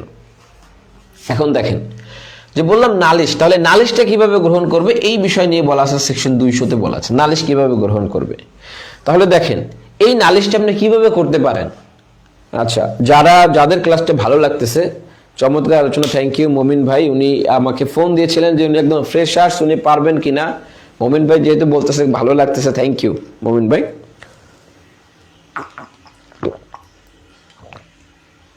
আপনাদের যাদের ভালো লাগতেছে ক্লাসটা, আপনাদের ফ্রেন্ডদেরকে মেনশন দিবেন।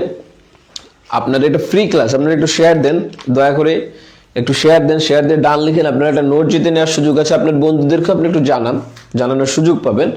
থ্যাংক ইউ, আপনাদের অসংখ্য ধন্যবাদ যারা ক্লাসে আছেন। দেখেন, তাহলে এই নালিশটা আমি কিভাবে করতে পারি। নালিশটা আপনি দুইভাবে করতে পারেন, একটা হচ্ছে লিখিত করতে পারেন অথবা মৌখিক করতে পারেন 200 ধারা অনুযায়ী। এখন এই নালিশটাকে তাহলে রেকর্ড কিভাবে করা ম্যাজিস্ট্রেট।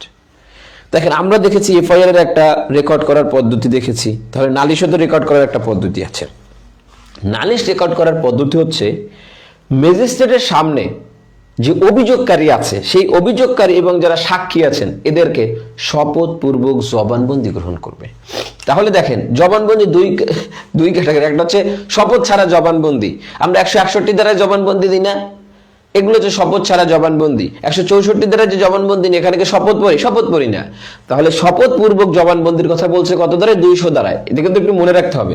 তাহলে দেখেন, এখানে শপথ পূর্বক জবানবন্দি গ্রহণ করতে হবে।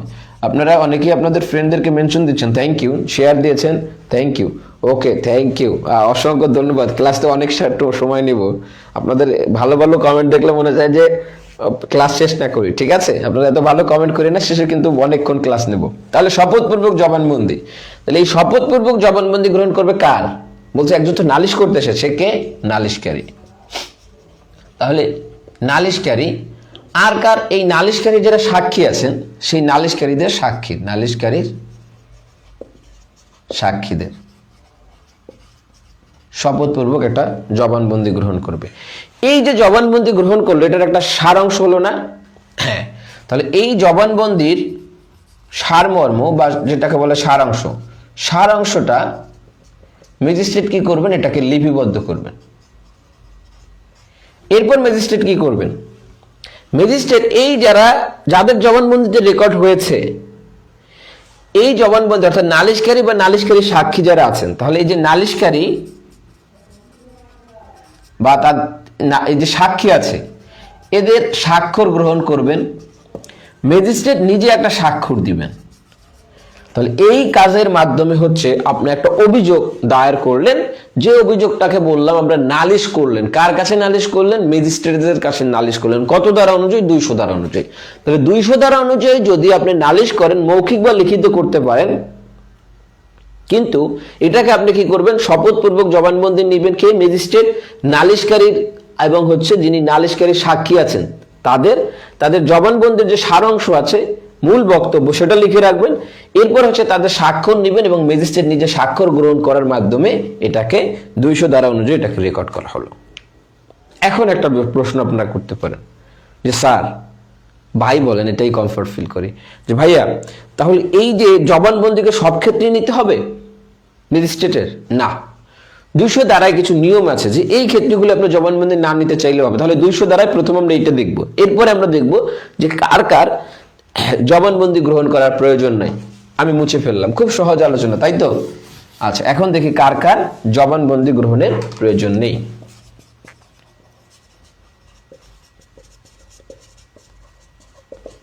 আপনাদের ফ্রেন্ডদেরকে মেনশন দিচ্ছেন, থ্যাংক ইউ। যেভাবে ফ্রেন্ডদেরকে মেনশন দিবেন সেভাবে আইডির গ্রুপে এবং হচ্ছে আপনাদের টাইম লাইনে শেয়ার দিয়ে দিবেন, ক্লাসটা সেভ থেকে যাবে। এবং আপনারা যারা বুস্টার প্যাকেজে যুক্ত হতে চান, এই ধরনের ক্লাস চান, তারা যুক্ত। থ্যাংক ইউ নান্নু ভাই, সংক্ষেপ নাম বললাম, তিনি অনেককে মেনশন দিচ্ছেন, অসংখ্য ধন্যবাদ। আচ্ছা, তাহলে দেখেন কাদের জবানবন্দি গ্রহণ করার প্রয়োজন নেই।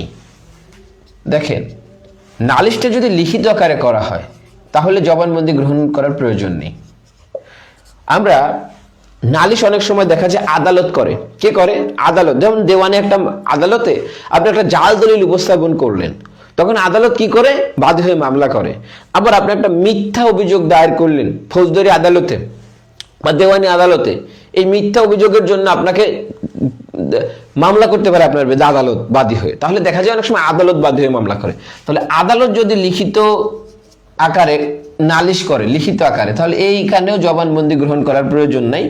সরকারি কর্মচারী যিনি আছেন, সেই সরকারি কর্মচারী যদি এই রকমের নালিশ করে লিখিত আকারে, তাহলে এই সরকারি কর্মচারীরও এই নালিশটাকে কি করার প্রয়োজন নাই, এই রকমের জবানবন্দি গ্রহণের প্রয়োজন নাই। কিন্তু যে বিষয়টা, সেটা হচ্ছে প্রচলিত যে আদালত আছে বা আমাদের যে আদালত দেখতে পাই, সেই আদালতে আসলে এই বিষয়টা লিপিবদ্ধ করা হয়।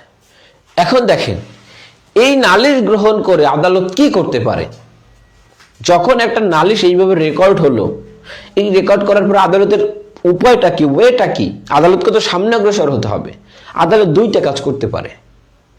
যখন নালিশটা রেকর্ড হলো, আদালতের যদি মনে হয় যে এইখানে মনোযোগ দেওয়ার মতো আছে, প্রাইমো ফেসিও কেস আছে, এখানে আমি মনোযোগ দিতে পারি, সামনে অগ্রসর হতে পারি, তাহলে আদালত কি করতে পারে?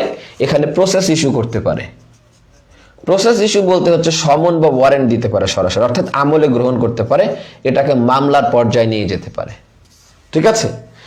আদালতের যদি মনে হয় যে না, এখানে কিছু সমস্যা রয়েছে, আমার উচিত এই বিষয়টাকে সত্যতা নিরূপণ করার জন্য এটাকে আরেকটু জাস্টিফাই করা, একটু তদন্ত অনুসন্ধান হয়ে আসা, আদালত কি করতে পারে? এটাকে তদন্তে বা অনুসন্ধানে প্রেরণ করতে পারে।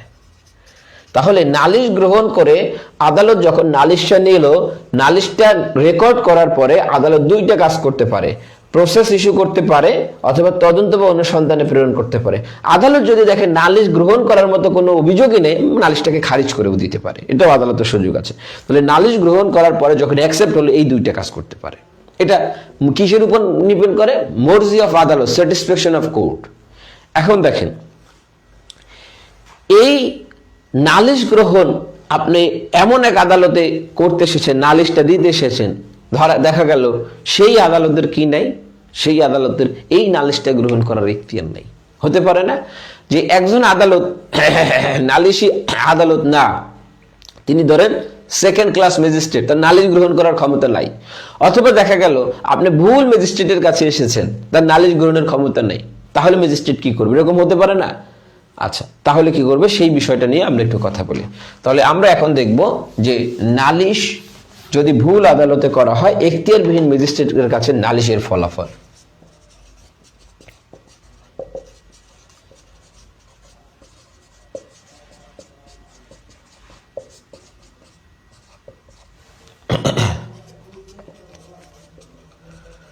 যদি নালিশটা এমন ম্যাজিস্ট্রেটের কাছে করা হলো যে ম্যাজিস্ট্রেটের এখতিয়ার নাই, তাহলে তিনি কি পদ্ধতি অনুসরণ করবেন?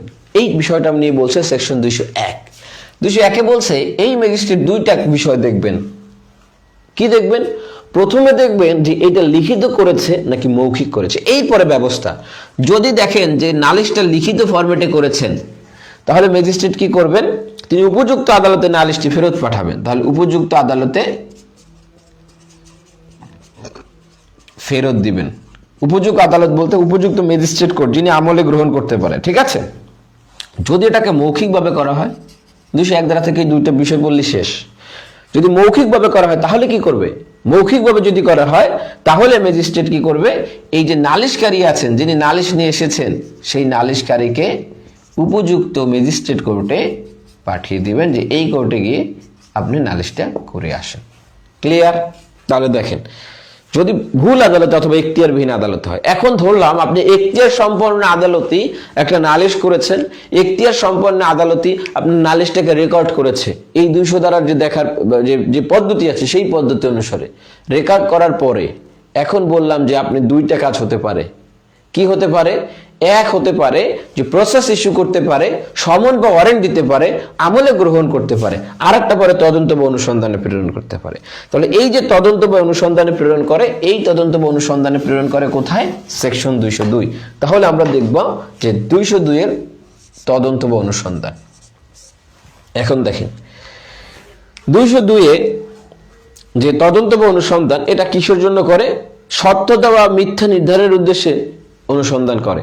এখন এটা কি করতে পারে? দেখেন এখানে 202 দ্বারা একটু মনে রাখতে হবে, ম্যাজিস্ট্রেট নিজে অনুসন্ধান করতে পারে। কে পারে? ম্যাজিস্ট্রেট নিজে। অর্থাৎ তিনি নিজে অনুসন্ধান করতে পারেন, তার অধস্তন কোনো অফিসার দিয়ে তিনি কি করতে পারেন? এটাকে অনুসন্ধান, যিনি তৃতীয় শ্রেণীর ম্যাজিস্ট্রেট নয় এমন যে কোনো ম্যাজিস্ট্রেট নিয়ে দিয়ে, তাহলে তৃতীয় শ্রেণীর ম্যাজিস্ট্রেট ব্যতীত তিনি তার অধস্তন যারা ম্যাজিস্ট্রেট আছেন সেই অধস্তন ম্যাজিস্ট্রেটের কাছে কি করতে পারে? অনুসন্ধানে পাঠাতে পারে।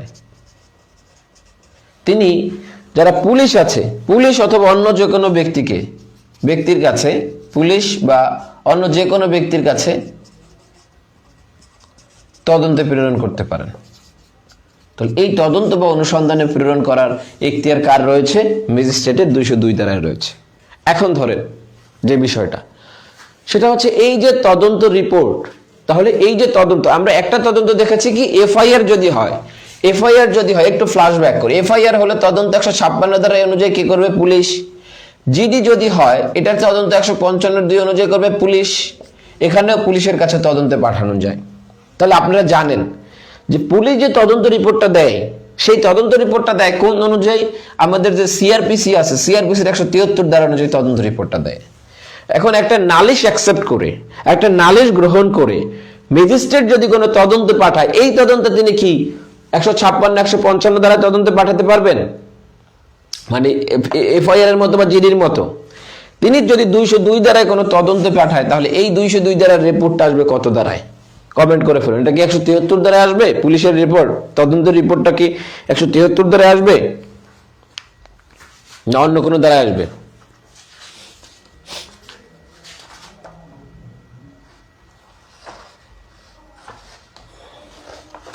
কমেন্ট করে ফেলুন, তারপর আমরা সামনে অগ্রসর হচ্ছি। আচ্ছা, তাহলে এখন এই যে তদন্ত রিপোর্টটা আসলো, তদন্ত রিপোর্ট আসার পরে কি না কোনটা না, তাহলে এই যে তদন্ত রিপোর্টটা আসলো, এই তদন্ত রিপোর্টটা আসার পরে ম্যাজিস্ট্রেট কি করবেন? ম্যাজিস্ট্রেট যদি দেখেন যে এখানে তদন্ত রিপোর্টে কি পাওয়া গেছে, অভিযুক্ত করার মতো অথবা কি মামলার অগ্রসর হওয়ার মতো উপাদান আছে, কি আছে? মামলায় অগ্রসর হওয়ার মতো উপাদান আছে, তাহলে এই মামলাটায় তিনি সামনে অগ্রসর হবেন। অর্থাৎ ম্যাজিস্ট্রেট তার মর্জি অনুযায়ী প্রসেস ইস্যু করতে পারেন। যদি দেখেন যে এই মামলায় অগ্রসর হওয়ার মতো কারণ নেই,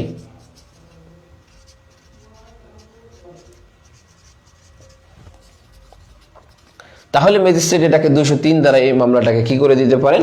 এটাকে খারিজ করে দিতে পারেন। হ্যাঁ, তাহলে বলছেন 103 দ্বারা রিপোর্টটা কিন্তু তিনি অ্যাকসেপ্ট করবেন 202 হ্যাঁ, তাহলে এই যে তদন্ত রিপোর্টটা আছে এটাকে 202 দ্বারার তদন্ত রিপোর্ট, 173 না, এটা 202 দ্বারার তদন্ত রিপোর্ট হিসেবে 202 দ্বারার তদন্ত রিপোর্ট বলা হবে। ঠিক আছে, 202 এর বিয়ে না, 202 দ্বারার তদন্ত রিপোর্ট, সোজা কথা, এটা 173 দ্বারার তদন্ত রিপোর্ট না। আচ্ছা, এখন যে বিষয়টা দেখি সেটা হচ্ছে, তাহলে মামলায় যদি অগ্রসর হওয়ার মধ্যে উপাদান আছে তাহলে কি করবেন? প্রসেস ইস্যু করবেন। অগ্রসর হওয়ার মধ্যে যদি কোনো কারণ না থাকে তাহলে তিনি কি করবেন? 203 দ্বারা এটাকে খারিজ করে দিবেন। এখন দেখেন, তাহলে আমরা দেখলাম যে এই পর্যায়ে এসে মামলাটা খারিজ হতে পারে কত দ্বারায়? 203 দ্বারায়। এখন এই যে 203 দ্বারায় যে মামলাটা খারিজ হলো, এর আগে আরেকটা সুযোগ আছে, সেটা হচ্ছে প্রোটেস্ট পিটিশন দেয়া। বাদীর মন মতো যদি না হয় তদন্তটা, তাহলে বাদী একটা পিটিশন দিতে পারেন, যেটাকে আমরা নারাজি পিটিশন বা প্রোটেস্ট পিটিশন একবারে দেখবো। 173 দ্বারা রিপোর্ট যখন দেখবো তখন এটা দেখবো। তাহলে তিনি একটা প্রোটেস্ট পিটিশন দিতে পারেন, আপাতত একটু মনে রাখেন তিনি প্রোটেস্ট পিটিশন দিতে পারেন। এই ম্যাজিস্ট্রেট যখন 200 দ্বারায় তদন্ত, 200 দ্বারায় একটা সিআর কেস রেকর্ড করেন, কি রেকর্ড করেন? কত দ্বারায়? 200 দ্বারায়। যখন সিআর কেস রেকর্ড করেন তিনি আরেকটা কাজ পারেন। আমরা দেখলাম যে তিনি এটাকে রেকর্ড করতে পারেন, কিভাবে রেকর্ড করবেন, কিভাবে জবানবন্দি গ্রহণ করবেন সেটা দেখলাম। তিনি আরেকটা কাজ পারেন, সেটা হচ্ছে 156(3) অনুযায়ী এটাকে পুলিশের কাছে প্রেরণ করতে পারেন। যখন পুলিশের কাছে এটাকে প্রেরণ করা হয়, এটাকে হচ্ছে পুলিশের কাছে এফআইআর হিসাবে রুজু করার জন্য ম্যাজিস্ট্রেট আদেশ দেন। তাহলে বোঝা গেল যে কি করা যায় যখন 200, তাহলে দেখলাম যে 200 দ্বারা তিনি রেকর্ড করতে পারেন, মামলাটা তিনি খারিজ করে দিতে পারেন ওই পর্যায়ে, অর্থাৎ যে অভিযোগ নাই কোনো মামলার মধ্যে। ঠিক আছে, হ্যাঁ হ্যাঁ হ্যাঁ, এই যে বিষয়টা, তাহলে তিনি এই 200 দ্বারায় যখন তার কাছে অভিযোগটা আনা হলো, অভিযোগটা করা হলো, নালিশটা করা হলো, তখন ম্যাজিস্ট্রেট কি করতে পারেন? 156(3) অনুযায়ী পুলিশের কাছে প্রেরণ করে বলেন যে পুলিশকে এটাকে এফআইআর হিসাবে রুজু করার নির্দেশ প্রদান করতে পারেন। তাহলে ম্যাজিস্ট্রেটের এই ক্ষমতা রয়েছে। আচ্ছা, এখন দেখেন যে যদি তদন্ত রিপোর্টটা অথবা পুলিশ ম্যাজিস্ট্রেট স্যাটিসফাইড হয়, তাহলে তিনি কি করবেন? প্রসেস ইস্যু করবেন। প্রসেস ইস্যু মানে হচ্ছে আমলে গ্রহণ করে ফেলবেন। তাহলে আমলে গ্রহণ করে ম্যাজিস্ট্রেট কি করতে পারেন? সমন অথবা ওয়ারেন্ট দিতে পারেন, সমন অথবা ওয়ারেন্ট। এখন এই সমন এবং ওয়ারেন্টের ক্ষেত্রে যে বিষয়টা, সেটা হচ্ছে দেখেন এখানে দুইটা বিষয়, দুইটা সেকশন 204 থেকে দুইটা বিষয় একটু মনে রাখতে হবে। একটা বিষয় বলছে যে সমন ইস্যু অথবা গ্রেফতারি পরোয়ানা জারি করবে না যতক্ষণ না সাক্ষীদের তালিকা দিবে। তাহলে সমন এবং ওয়ারেন্ট দিতে হলে আপনাকে কি দিতে হবে? সাক্ষীদের একটা তালিকা দিতে হবে। যদি সাক্ষীদের তালিকা না দেন, না দেয়া হলে সমন অথবা ইস্যু কি করবে না? পাঠাবে না। আচ্ছা, আরেকটা বিষয়, আপনি যে মামলাটা করেছেন এই মামলাটা হচ্ছে সিআর কেস। মনে রাখবেন, সিআর কেসের সকল খরচের ব্যয় বহন করতে হবে বাদীকে বা নালিশকারীকে। কাকে ব্যয় বহন করতে হবে? বাদী অথবা নালিশকারীকে। এখন এই যে নালিশকারী আছে বা যিনি নালিশ করেছেন তাকে কি করতে হবে? খরচ প্রদান করতে হবে। 204(3) এখানে বলেছে যে এই যে নালিশকারী আছে তিনি যদি এই প্রসেস ইস্যুর খরচ প্রদান না করেন তাহলেও মামলাটা কি হতে পারে? তাহলেও মামলাটা খারিজ হতে পারে। ঠিক আছে, তাহলে বিষয়টা বোঝা গেল। দেখেন, একটু মনোযোগ দেন। 204 থেকে দুইটা পয়েন্ট মনে রাখবেন। প্রথম যে বিষয়টা সেটা হচ্ছে যে সাক্ষীদের তালিকা দিতে হবে। যদি সাক্ষীদের তালিকা না দেয় সে পর্যন্ত প্রসেস ইস্যু করবে না। আরেকটা বিষয় বলছে যে প্রসেসের যে খরচ আছে সেই খরচের ফি যদি প্রদান না করে তাহলে মামলাটা কি হতে পারে? এই মামলাটা আদালত খারিজ করে দিতে পারে। তাহলে যদি খারিজ করা হয়, খারিজের বিরুদ্ধে প্রতিকার হচ্ছে দুইটা। একটা হচ্ছে আপনি রিভিশন করতে পারেন, যেটা 436 দ্বারা আপনি রিভিশন করতে পারেন। আর একটা কাজ আপনি করতে পারেন, সেটা হচ্ছে কি করতে পারেন? নতুন করে একটা নালিশ করতে পারেন, নতুন করে নালিশ দায়ের করতে পারেন। ঠিক আছে, তাহলে দেখেন 200 থেকে 204 এতটুকু বুঝলাম কিনা? তাহলে দেখেন আমি যদি একটু রিপিট করি, তাহলে প্রথম দেখলাম 200-তে দেখলাম নালিশ কিভাবে করবে, 201-এ দেখলাম নালিশ আমলে নালিশ গ্রহণ করার যদি তার না থাকে, মানে এখতিয়ার না থাকে, তাহলে তিনি কি করবেন? 202-এ দেখলাম তিনি তদন্ত বা অনুসন্ধানে প্রেরণ করতে পারেন। 203-এ দেখলাম তিনি নালিশটাকে খারিজ করতে পারেন। 204-এ দেখলাম তার প্রসেস ইস্যু করতে হলে কি কি করতে হবে এবং যদি খরচ না দেয় তাহলে এটাকে খারিজ হতে পারে। এই বিষয়গুলোই মূল। এই বিষয়গুলো আসলে এখান থেকে কি প্রশ্ন আসবে, এই বিষয়গুলোই আপনাকে পড়তে হবে, বাইরে কিছু বলার প্রয়োজন নাই। এখন আমরা একটু দেখব 205। দেখেন এই 205-এ 5কে বলা হয় হচ্ছে কিসের মাধ্যমে হাজির হওয়া, আপনার হচ্ছে উকিলের মাধ্যমে হাজির হওয়া। আপনারা শুনেন নাই বা যে আইনজীবীর মাধ্যমে হাজির হই আমি, বা আইনজীবীর মাধ্যমে হাজির হওয়ার আমাকে সুযোগ দেন, আদালতে এরকম আবেদন করা হয়। তাহলে আমরা এখন একটু দেখবো 205-এর আবেদন। 205-এ আমরা মোট 3টা পয়েন্ট মনে রাখবো। 205-এর 1, 2, 205-এর ডি, শেষ। এই 3টা মনে রাখলে আমাদের পরীক্ষার জন্য যথেষ্ট। তাহলে আমরা এখন একটু 205 দেখি। তাহলে এখনো যারা শেয়ার দিতে বাকি আছেন দ্রুত লাইভটি শেয়ার করে দিবেন।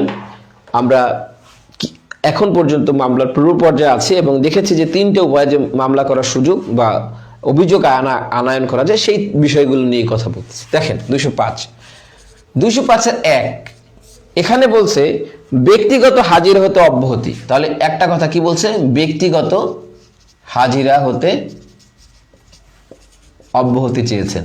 কে ব্যক্তিগত হাজিরা হতে অব্যাহতি চেয়েছেন? আসামি। আচ্ছা, তাহলে তিনি যদি ব্যক্তিগত হাজিরা হতে অব্যাহতি চান তিনি কার মাধ্যমে হাজিরা দিবেন? বলছেন তিনি আইনজীবীর মাধ্যমে হাজিরা দিবেন। কার মাধ্যমে? এই পয়েন্টটা মনে রাখেন, কার মাধ্যমে হাজিরা দিবেন? আইনজীবী। এখন যে বিষয়টা, এটা কি সব মামলায় পারবে? না। যেখানে শুধুমাত্র সমন প্রদান করেছে, যে মামলায় সমন প্রদান করা হয়েছে সেই ক্ষেত্রে ব্যক্তিগত হাজিরা হতে আসামি অব্যাহতি চাইতে পারেন এবং তিনি আইনজীবীর মাধ্যমে হাজির হতে পারেন। যখন তিনি আইনজীবী তার হাজিরাটা জমা দিলে তখন ধরে নিতে হবে তিনি আদালতে হাজির আছেন। ক্লিয়ার? আরেকটা বিষয় সেটা হচ্ছে, তাহলে কি আজীবন তিনি এই সুযোগ পাবেন? না। 205-এর 2 বলছে ম্যাজিস্ট্রেট ব্যক্তিগত হাজিরার নির্দেশ দিতে পারেন। তাহলে 205-এ বলছে, 2-এ বলছে যে ম্যাজিস্ট্রেটের যখন প্রয়োজন মনে হবে তখন তিনি কি করতে পারেন? তাকে ব্যক্তিগত হাজিরার নির্দেশ দিতে পারেন। ঠিক আছে? ক্লিয়ার? আচ্ছা, এখন আমরা দেখব 205-এর ডি। এটা আমাদের জন্য গুরুত্বপূর্ণ। এটা কখন হয়? আপনারা শুরুর দিকে দেখেছেন যে আমরা বলছি যে একটা বিষয় নিয়ে আপনি 3 ভাবে অভিযোগটা করতে পারেন। এফআইআর এর মাধ্যমে করতে পারেন, জিডির মাধ্যমে করতে পারেন, আর একটা হচ্ছে এই যে নালিশি মামলা করতে পারেন। এখন প্রশ্নটা হচ্ছে, একটা ঘটনা ঘটেছে, ধরেন এখানে কি হয়েছে, একজন ব্যক্তিকে বেদম প্রহার করা হয়েছে, ধরেন হচ্ছে তাকে প্রচন্ড মারা হয়েছে। এখন এই ব্যক্তিকে যে অপরাধ হয়েছে 323, 324, 307, 326 দেখি, 326, 307 এই ধারার অভিযোগগুলো দিয়ে আপনার একটা মামলা করেছে। প্রথমত হচ্ছে এর বড় ভাই আছে, এর বড় ভাইয়ের নাম হচ্ছে এ একটা মামলা করেছে, এটা করেছে এফআইআর হিসাবে, এফআইআর রুজু করেছে। হতে পারে না? আচ্ছা, এরপরে কিছুদিন পরে দেখা গেল যে তার বাবা, এই বাবার নাম হচ্ছে বি, এই বাবা একটা কি করছে? সিআর কেস করেছে। এরকম হয়, অর্থাৎ একই ঘটনা নিয়ে একই ভিকটিম একাধিক কার্যধারা শুরু করতে চায় বা একাধিক কার্যধারা শুরু করার চেষ্টা করতে পারে। তাহলে দেখেন, যদি এফআইআর এর তদন্ত চলমান থাকে, সিআরএ আবার হচ্ছে কি দিল? ওয়ারেন্ট দিয়ে দিল, তাহলে এই বিষয়গুলো একটা কনফ্লিক্টেড অ্যারাইজ হতে পারে, এটা কনফ্লিক্ট তৈরি হতে পারে। তাহলে বলছে 205-এর ডিতে বলছে যে এই ধরনের যদি কনফ্লিক্ট অ্যারাইজ হয়, যে একই বিষয়বস্তু নিয়ে একই ঘটনা নিয়ে কি হয়েছে, 2টা বিষয় হয়েছে, একটা হচ্ছে 200 মানে এফআইআর করেছে, আরেকটা হচ্ছে সিআর কেস করেছে, তাহলে কি হবে? কিভাবে ম্যাজিস্ট্রেট সামনে অগ্রসর হবেন? আপনারা আমাদের যে দেওয়ানি কার্যবিধি আছে, এই দেওয়ানি কার্যবিধি 10 ধারা পড়েছেন না? এখানে দেখছেন না যে একই বিষয়বস্তু নিয়ে উভয় সেম পক্ষ যদি মামলা করে, একাধিক মামলা, একটা মামলা স্টপ থাকবে, তাই তো? আর একটা মামলা চলমান থাকবে। প্রথম যে মামলাটা করা হয়েছে, তাহলে এখানে কি হবে? যেটা প্রথম করা হয়েছে সেটা স্টপ থাকবে, নাকি যেটা শেষে করা হয়েছে সেটা স্টপ থাকবে, নাকি দুটোটা স্টপ থাকবে? তাহলে ম্যাজিস্ট্রেটেরটা চলবে না পুলিশেরটা চলবে? এই বিষয় নিয়ে সলিউশন দিয়েছে 205-এর ডি। তাহলে যে বিষয়টা মনে রাখতে হবে, এই 205-এর ডিটা কখন তৈরি হয়? 205-এর ডিটা তৈরি হয় যখন একই বিষয়বস্তু নিয়ে আপনি একটা এফআইআর করলেন, আবার একই বিষয়বস্তু নিয়ে ওই বিষয়বস্তু নিয়ে সেম ভিকটিম আপনি একটা সিআর মামলা করলেন। তাহলে কি হবে? বলছে এই ক্ষেত্রে 205-এর ডিতে বলছে যে ম্যাজিস্ট্রেট যে কার্যক্রম আছে সেই ম্যাজিস্ট্রেট তার কার্যক্রম স্থগিত রাখবেন। তাহলে ম্যাজিস্ট্রেটের যে নালিশি মামলার কার্যক্রম, সেই ম্যাজিস্ট্রেট তার নালিশি মামলার কার্যক্রম স্থগিত রাখবেন এবং তিনি স্থগিত রেখে পুলিশের কাছে রিপোর্ট তলব করবেন, পুলিশের রিপোর্ট। এই পুলিশের যদি রিপোর্ট পাওয়া যায়, এই পুলিশের রিপোর্ট পেয়ে ম্যাজিস্ট্রেট কি করবেন, যদি তিনি পুলিশের রিপোর্ট পেয়ে স্যাটিসফাইড হন এবং তিনি যদি এই পুলিশের রিপোর্ট পেয়ে আমলে গ্রহণ করেন, তাহলে ধরে নিতে হবে এটা একটা এফআইআর কেস অথবা এটা পুলিশি মামলা হিসাবে এটাকে মানে যে জিআর কেস হিসাবে এটাকে ট্রিট করে সামনে অগ্রসর হতে হবে। ঠিক আছে, বিষয়টা বোঝা গেল? দেখেন তাহলে কি লিখলাম, যে একটা বিষয় নিয়ে এফআইআর হয়েছে আবার সিআর কেসও হয়েছে, তখন ম্যাজিস্ট্রেট কি করবেন, বলছে ম্যাজিস্ট্রেট তখন তার নালিশি মামলার যে কার্যক্রম আছে সেটাকে স্থগিত রেখে রিপোর্ট তলব করবেন। কার কাছে রিপোর্ট তলব করবেন? পুলিশের কাছে। এবং তিনি যদি ওই পুলিশের রিপোর্টের ভিত্তিতে আমলে গ্রহণ করে, তাহলে ম্যাজিস্ট্রেট এটাকে এফআইআর কেস হিসেবে, অর্থাৎ সিআর কেস শেষ, সিআর কেস হিসাবে না, এটাকে এফআইআর কেস হিসেবে, অর্থাৎ ওই সিআর কেসটাকে একই সাথে সমন্বয় করে এটাকে এফআইআর কেস হিসেবে ট্রিট করে সামনে অগ্রসর হতে হবে। ঠিক আছে, ম্যাজিস্ট্রেট যদি এটাকে আমলে না নেয়, যে এই যে রিপোর্টটা আসলো সেই রিপোর্টটা কিন্তু তাকে চাইতেই হবে। যদি এই রকমের হয়, ম্যাজিস্ট্রেটকে, এটা আইনের নিয়ম, যদি রিপোর্টটা তিনি আমলে না নেয় তাহলে কি হবে, না নেয়, অথবা যারা অভিযুক্ত আছেন, দেখা যায় এই অভিযুক্ত যারা আছেন তাদের সাথে সম্পর্কিত না এই পুলিশের রিপোর্টটা, এরকম যদি হয় তাহলে কি হবে, বলছে তাহলে আমলে না নেয় অথবা তাদের সাথে যদি সম্পর্কিত না হয়, তাহলে ম্যাজিস্ট্রেট তার এই যে সিআর কেস স্টপ রেখেছিলেন এটা নিয়ে তিনি সামনে অগ্রসর হতে পারবেন। তাহলে সিআর কেসটা কি হতে পারে, সামনে অগ্রসর হতে পারে। ক্লিয়ার, বোঝা গেল? দেখেন এইটা মোস্ট ইম্পর্টেন্ট, আপনাদের রিটেনে বেশ কয়েকবার জুডিশিয়ারি বার কাউন্সিল বেশ কয়েকবার এই প্রশ্নটা এসেছে, যে এই রকমের যদি প্রবলেম অ্যারাইজ হয় তাহলে কি হবে। দেখেন আমি প্রায় বলি, আপনাকে যারা প্রশ্নকর্তা আসেন তারা প্রশ্ন করে, তারা যেগুলো প্র্যাকটিস করে, যেগুলো প্র্যাকটিক্যাল দেখে এইগুলোর উপরে, তাহলে এই যে 100 আমাদের ফৌজদারি কার্যবিধিতে যে জীবন্ত জিনিসগুলো আছে, এই যে 154 থেকে যে বিষয়গুলো দেখলাম আজকে, যে বলছি 240 পর্যন্ত, এগুলো সব জীবন্ত, এগুলো সব কোর্টে কার্যকর হয়। এবং এর চাইতে, আগেও বলছি এখনো বলছি, কোর্ট প্র্যাকটিসে অথবা ফৌজদারি কার্যবিধিতে এর চাইতে গুরুত্বপূর্ণ কোনো বিষয় নাই। এবং এখনো বলি যে 20টা কোশ্চেন দিলে অন্তত 6-7টা কোশ্চেন এই টপিকের উপর পাবেন। এবং যেটা দেখাইছে যে সাজেশন এই কয়টা, মোস্ট ইম্পর্টেন্ট এই কয়টা, আর কিভাবে পড়বেন এটা এখন দেখাচ্ছি, কতটুকু পড়বেন এটা দেখাচ্ছি, কোনটুকু বাদ দেবেন সেটা দেখাচ্ছি, জাস্ট এনাফ। আপনি আমার ক্লাস অনুসরণ করবেন, ক্লাসটাকে লিখে রাখবেন, আমার নোট অনুসরণ করবেন। আর আমরা যে আমাদের যে প্রিলি বুস্টার প্যাকেজ আছে সেখানে তো A to Z আপনি সব পাবেন, নোট পাবেন, ক্লাস পাবেন, রিভিউ পাবেন, কুইজ পাবেন, যেটা আপনাকে মনস্তাত্ত্বিকভাবে অন্যদের থেকে এগিয়ে রাখবে, কুইজ টেস্ট সেটা পাবেন। এবং আপনি পরীক্ষার আগ পর্যন্ত সাপোর্ট পাবেন ইনশাল্লাহ। তাহলে এইটা বোঝা গেল কিনা, দেখেন এটা নিয়ে কোনো কোশ্চেন আছে কিনা। তাহলে দেখেন আমরা একটু ব্যাকে চলে যাই। ব্যাকে আমরা শুরু থেকে দেখছিলাম যে আমরা আজকে পড়ব মামলার পূর্ব পর্যায়ে। তাহলে মামলার পূর্ব পর্যায়ে কার্যধারা কয়ভাবে শুরু করা যায়? 3 ভাবে শুরু করা যায়। এখন এই কার্যধারাগুলোর মধ্যে দেখেন তদন্ত আর একটা বিষয়, যে যখন তদন্ত রিপোর্টটা আসে তাহলে ম্যাজিস্ট্রেট আমলে গ্রহণ করতে পারে 3 ভাবে। একটা দেখছি অলরেডি, নালিশ করলে আমলে গ্রহণ করতে পারে, তদন্ত রিপোর্টের ভিত্তিতে আমলে গ্রহণ করতে পারে। তাহলে তদন্ত রিপোর্ট বা তদন্ত বিষয়টা গুরুত্বপূর্ণ। তাহলে এখন আমরা যে বিষয়টা দেখব সেটা হচ্ছে তদন্ত বিষয় নিয়ে আমরা একটু কথা বলবো, তদন্ত নিয়ে আমরা একটু কথা বলি, ঠিক আছে? তাহলে আমরা এখন দেখব যে তদন্ত কার্যক্রম।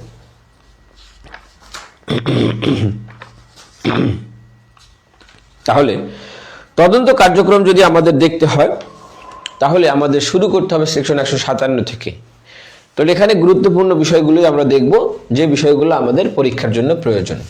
দেখেন সেকশন 157, তাহলে আমরা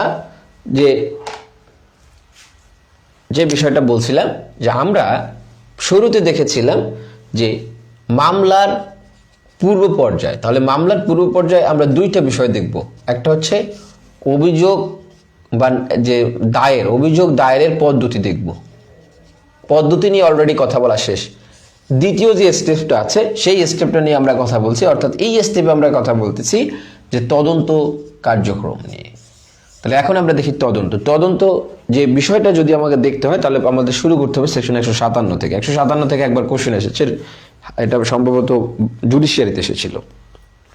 এখন দেখেন এইখানে বলছে যে যুক্তিসঙ্গত সন্দেহের ভিত্তিতে পুলিশ তদন্ত কার্যক্রম শুরু করতে পারে। তাহলে আমল এটা অবশ্যই কোন অপরাধের সন্দেহ থাকতে হবে আমলযোগ্য অপরাধে। তাহলে এখানে দুইটা পয়েন্ট মনে রাখবেন। একটা হচ্ছে একটা যুক্তিসঙ্গত সন্দেহ থাকবে। কি থাকবে? যুক্তিসঙ্গত সন্দেহ। এই যুক্তিসঙ্গত সন্দেহ থাকবে কোন বিষয়ে? আমলযোগ্য অপরাধের বিষয়ে। তাহলে যদি আমলযোগ্য অপরাধের বিষয়ে যুক্তিসঙ্গত সন্দেহ থাকে তাহলে পুলিশ কি করতে পারে? তদন্ত কার্যক্রম শুরু করতে পারে। তাহলে এখানে দেখেন যে পুলিশের কাছে কিন্তু আপনার স্পেসিফিক্যালি কোনো এফআইআর করার প্রয়োজন নাই, আপনার কোনো জিডি করার প্রয়োজন নাই, কিন্তু পুলিশ কি করতে পারে? যে পুলিশ এই যুক্তিসঙ্গত যদি সন্দেহ থাকে তাহলে আমলযোগ্য অপরাধের তিনি তদন্ত কার্যক্রমে 157 ধারা অনুযায়ী অগ্রসর হতে পারেন। এখন তিনি যে এই তদন্ত কার্যক্রমে অগ্রসর হলেন, এটা তাকে আর একটা দায়িত্ব আছে তার, এটা তাকে অবগত করতে হবে। তাকে কাকে অবগত করবে? তাহলে আমলে গ্রহণ করার মতো বা আমলযোগ্য বলতে পারি, আমলে নেয়ার ক্ষমতা সম্পন্ন যিনি ম্যাজিস্ট্রেট আছে সেই ম্যাজিস্ট্রেটকে এই তদন্ত সম্পর্কে জানিয়ে তিনি কি করতে পারেন? তার কার্যক্রমে অগ্রসর হতে পারেন। তাহলে আমরা একটা দেখলাম যে পুলিশের কাছে যদি এফআইআর বা জিডি না থাকে তারপরেও তিনি 157 ধারা অনুযায়ী সন্দেহের ভিত্তিতে, যুক্তিসঙ্গত সন্দেহের ভিত্তিতে তদন্ত কার্যক্রমে অগ্রসর হতে পারেন। আচ্ছা, এখন আমরা দেখলাম এই যে পুলিশ বিভিন্ন জায়গায় তার তদন্তের ক্ষমতা পেয়েছেন। এফআইআর কেসের ক্ষেত্রে 156 ধারায়, জিডির কেসের ক্ষেত্রে 155(2) ধারায়। এখন আমরা দেখলাম আবার ওই যে জিডির ক্ষেত্রে 155(2) ধারায়, আবার আমরা দেখলাম সিআর কেসের ক্ষেত্রে 202 ধারায়। তাহলে এই তদন্ত কার্যক্রমগুলো তিনি কিভাবে পরিচালনা করবেন? তিনি কি বাসায় বাসায় যাবেন নাকি কাউকে ডাকবেন? এই বিষয়টা নিয়ে কথা বলেছে সেকশন 160। তাহলে আমরা এখন দেখি সেকশন 160। এটা মুছে ফেললাম, খুব সহজ বিষয়। সেকশন 160 বলেছে যে পুলিশ কি করতে পারেন। এখানে শুধু একটা পয়েন্ট মনে রাখবেন যে ঘটনার সম্পর্কে পরিচিত ব্যক্তি, যে সকল ব্যক্তি আছেন তাদেরকে লিখিতভাবে কি করতে পারেন? তাকে লিখিতভাবে তলব করতে পারেন। তাহলে ঘটনার সাথে পরিচিত ব্যক্তিদেরকে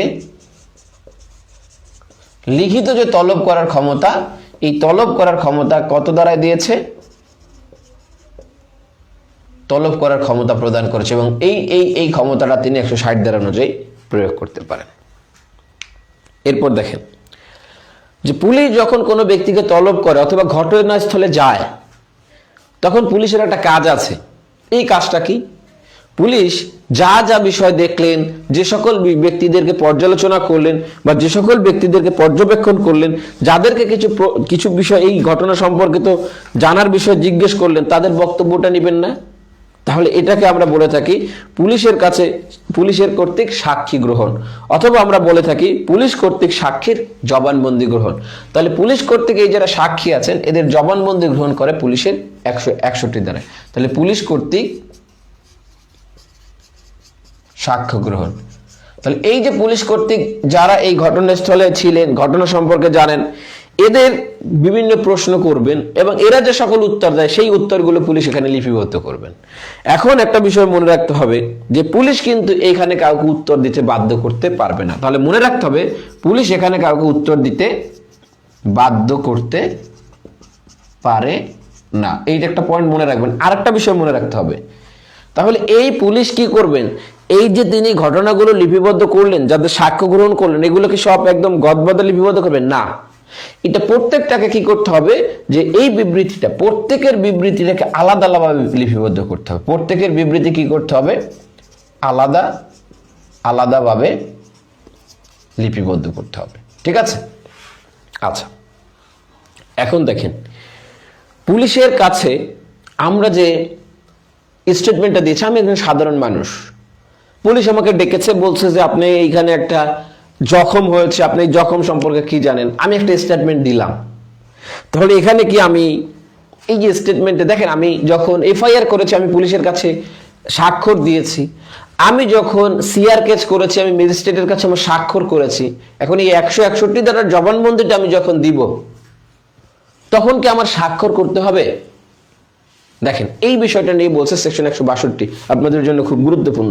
যেভাবে লাইনটা লিখে দিবে এইভাবে লাইনটা পড়বেন। ঠিক আছে? তাহলে এইখানে আমরা দেখেছিলাম যে কিছু প্রশ্ন আছে ইংরেজি টার্ম দিয়ে দেয়, যেটা কোথায় আছে। তাহলে এইটা একটা ইংরেজি টার্ম, এইটা মনে রাখবেন। সেকশন 162 এখানে বলেছে statement to police not be সিঙ্কড।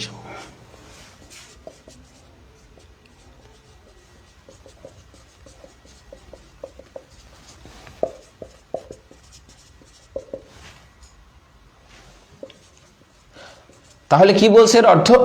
অর্থ হচ্ছে পুলিশের কাছে দেয়া বিবৃতিতে আপনি কি করবেন না? স্বাক্ষর করবেন না। তাহলে পুলিশের কাছে বিবৃতিতে পুলিশ আপনাকে, আপনি যে বিবৃতিটা দিয়েছেন 161 দ্বারা, 162 দ্বারা বলছে এখানে আপনাকে স্বাক্ষর করতে পুলিশ কি করতে পারবে না? বাধ্য করতে পারবে না। এখানে আপনার স্বাক্ষর করার প্রয়োজন নাই। ঠিক আছে? এখন এই মামলার কার্যক্রমে যখন তদন্ত কার্যক্রম অনুসরণ হয়, যখন তদন্ত কার্যক্রম পরিচালিত হয়, তখন একটা কাজ হয়। কি হয় জানেন?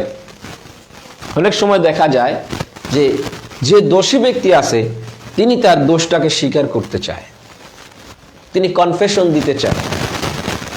তাহলে এই ধরনের ক্ষেত্রে যদি তৈরি হয় তখন পুলিশ কি করবে? এটাকে 168 দ্বারা রেকর্ড করবে? কেন 168 দ্বারা রেকর্ড করবে না? করবে না হচ্ছে, আপনারা এভিডেন্স অ্যাক্ট জানেন, এভিডেন্স একটা কনফেশন নিয়ে কথা বলেছে। তাহলে পুলিশের কাছে যদি কেউ কোনো বক্তব্য প্রদান করে, এর কি কোনো সাক্ষ্যগত মূল্য আছে? এর কোনো সাক্ষ্যগত মূল্য তো নাই। তাহলে যদি কেউ কনফেশন দিতে চায়, তাহলে কনফেশন দিতে চাইলে কি করবে বলেন? আপনি বলেন যে আমি কনফেশন দিতে চাই, তাহলে পুলিশের দায়িত্বটা কি? পুলিশ কি 161 দ্বারা এই যে দেখলাম, তিনি কি করতে পারেন? পুলিশের কাছে সাক্ষ্য গ্রহণ করতে, স্বাক্ষর জবানবন্দিটা নিবেন, তাদের বক্তব্যটা রেকর্ড করবেন, লিখিত আকারে আলাদা আলাদাভাবে নেবেন, তাদের স্বাক্ষর করতে বাধ্য করতে পারবেন না। তাহলে পুলিশের কাছে যদি এই রকমের কোনো তথ্য আসে বা কেউ যদি বলে যে আমি এই বিষয়ে আমি কাজটা করেছি, আমি স্বীকার করতে চাই, তাহলে তিনি কি করবে? এটার তো সাক্ষ্যগত মূল্য নাই। তাহলে তিনি যে কাজটা করেন, আমরা কমেন্ট করে ফেলেন, অলরেডি একজনে কমেন্ট করেছেন। তাহলে আমরা এখন দেখি তিনি কি কাজ করবেন। এই ধরনের ক্ষেত্র তৈরি হলে তিনি 164 দ্বারার জবানবন্দি বা 164 দ্বারা কার্যক্রম নেবেন। এখন 164 দ্বারা, আচ্ছা শব্দ আসতেছে, কোনো শব্দ আসার তো কথা না। কি শব্দ হচ্ছে?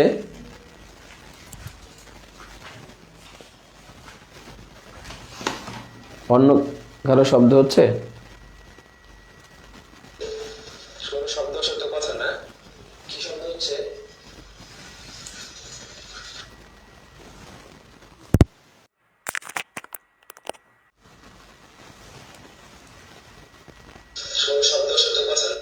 ঠিক আছে, এখন ঠিক আছে। তাহলে আবারও বলি, এখনো বলি, আপনারা এখন পর্যন্ত যারা ক্লাসটা করতেছেন, আপনাদের যাদের ক্লাসটা ভালো লাগতেছে, যারা আমাদের বুস্টার প্যাকেজে যুক্ত হতে চান, তারা এই উপরোক্ত নাম্বারে যোগাযোগ করতে পারবেন। আর আপনারা যারা হচ্ছে বুস্টার প্যাকেজে যুক্ত হবেন, নেক্সট ক্লাস আমরা একটা বা দুইটা দিন ওয়েট করে নিব, আপনাদের জন্য অপেক্ষা করব, যাতে আপনারা একদম শুরু থেকে ক্লাসটা পেয়ে যান। তাহলে এখন একটা বিষয় দেখি যে 164 দ্বারা এখন কি শেষ হয়েছে কিনা দেখেন। 173 দ্বারায় কিছু নিবে না, এখানে 173 দ্বারায় কিছু নেওয়ার সুযোগ নেই এখন। ওকে, ঠিক আছে, এটা আগে জানালে আরো ভালো হতো, যদি শব্দ হয় এটা সলভ করা যেত। তাহলে দেখেন কি, হ্যাঁ, তাহলে কি করব আমরা? যদি এই ধরনের কোনো তথ্য আসে পুলিশের কাছে, তাহলে পুলিশ এটাকে কি করবে? 164 দ্বারার ব্যবস্থা গ্রহণ করবে। 164 দ্বারা পুলিশ রেকর্ড করে না, তাহলে পুলিশ কি করবে? এই কাজটা কখন করতে পারে? তাহলে এই 164 দ্বারার জবানবন্দিটার জন্য পুলিশ কখন ব্যবস্থা, এটা হয় কোন পর্যায়ে? তাহলে আমরা এখানে কয়েকটা বিষয় মনে রাখতে হবে, এটা কোন পর্যায়ে আসলে ঘটে। দেখেন, এটা পর্যায়ে ঘটবে তদন্ত পর্যায়ে। তাহলে তদন্ত পর্যায়ে যদি কেউ দোষ স্বীকার করতে চায়, অথবা তদন্তের পরে, কিন্তু অনুসন্ধান বা বিচারের শুরুর পূর্বে, তদন্তের পর বা তদন্তের পর কিন্তু অনুসন্ধান বা বিচারের পূর্বে যদি কেউ দোষ স্বীকার করতে চায়, তাহলে কি করবে? তাহলে পুলিশ কি এই দোষটাকে রেকর্ড করতে পারবে না? তাহলে পুলিশ এটাকে ম্যাজিস্ট্রেটের কাছে পাঠাবে। এখন কোন ম্যাজিস্ট্রেট এটা রেকর্ড করতে পারে?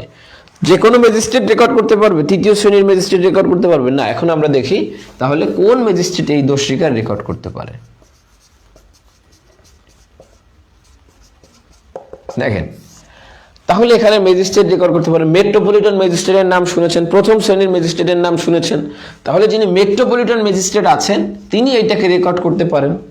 ফার্স্ট ক্লাস যিনি ম্যাজিস্ট্রেট আছেন, সেই ফার্স্ট ক্লাস ম্যাজিস্ট্রেট এটাকে রেকর্ড করতে পারেন। তারপর যিনি সরকারিভাবে, সরকারের মাধ্যমে কর্তৃক বিশেষভাবে ক্ষমতাপ্রাপ্ত, মনে রাখেন বিশেষভাবে ক্ষমতাপ্রাপ্ত দ্বিতীয় শ্রেণীর ম্যাজিস্ট্রেটও এই বিষয়টা রেকর্ড করতে পারেন। তাহলে এই যে ম্যাজিস্ট্রেটরা আছেন, এই ম্যাজিস্ট্রেটের কাছে তিনি কি করবেন? এই পুলিশ কর্মকর্তা আপনার রেফার করবে যে এইটা দোষ স্বীকার করতে চাচ্ছে, ঠিক আছে? তখন ম্যাজিস্ট্রেট কি করবেন? ম্যাজিস্ট্রেট এটাকে রেকর্ড করবেন, লিপিবদ্ধ করবেন। এই লিপিবদ্ধ তিনি কিভাবে করবেন এইটা বলছে 364 ধারায়। তাহলে আমরা দেখি 364 ধারায় বলছে লিপিবদ্ধ করার পদ্ধতি। তাহলে এই লিপিবদ্ধ করার পদ্ধতি নিয়ে আমরা এখন একটু কথা বলি। দেখেন, লিপিবদ্ধ করার আগে ম্যাজিস্ট্রেটকে 164 ধারায় বলছে আর একটা কাজ করতে হবে ম্যাজিস্ট্রেটের। কি কাজ করতে হবে? ম্যাজিস্ট্রেটের একটা কাজ করতে হবে, সেটা হচ্ছে এই যিনি দোষ স্বীকার করতে চায় তাকে সতর্ক করতে হবে, ওয়ার্নিং দিতে হবে যে আপনি দোষ স্বীকার করতে বাধ্য না। আপনি যদি দোষ স্বীকার করেন, এই দোষ স্বীকারের বিষয়টা আপনার বিরুদ্ধে প্রয়োগ হতে পারে বা প্রয়োগ হবে। ঠিক আছে, আপনি দোষ স্বীকার করতে বাধ্য না, ম্যাজিস্ট্রেট এই বিষয়টা তাকে বলবেন।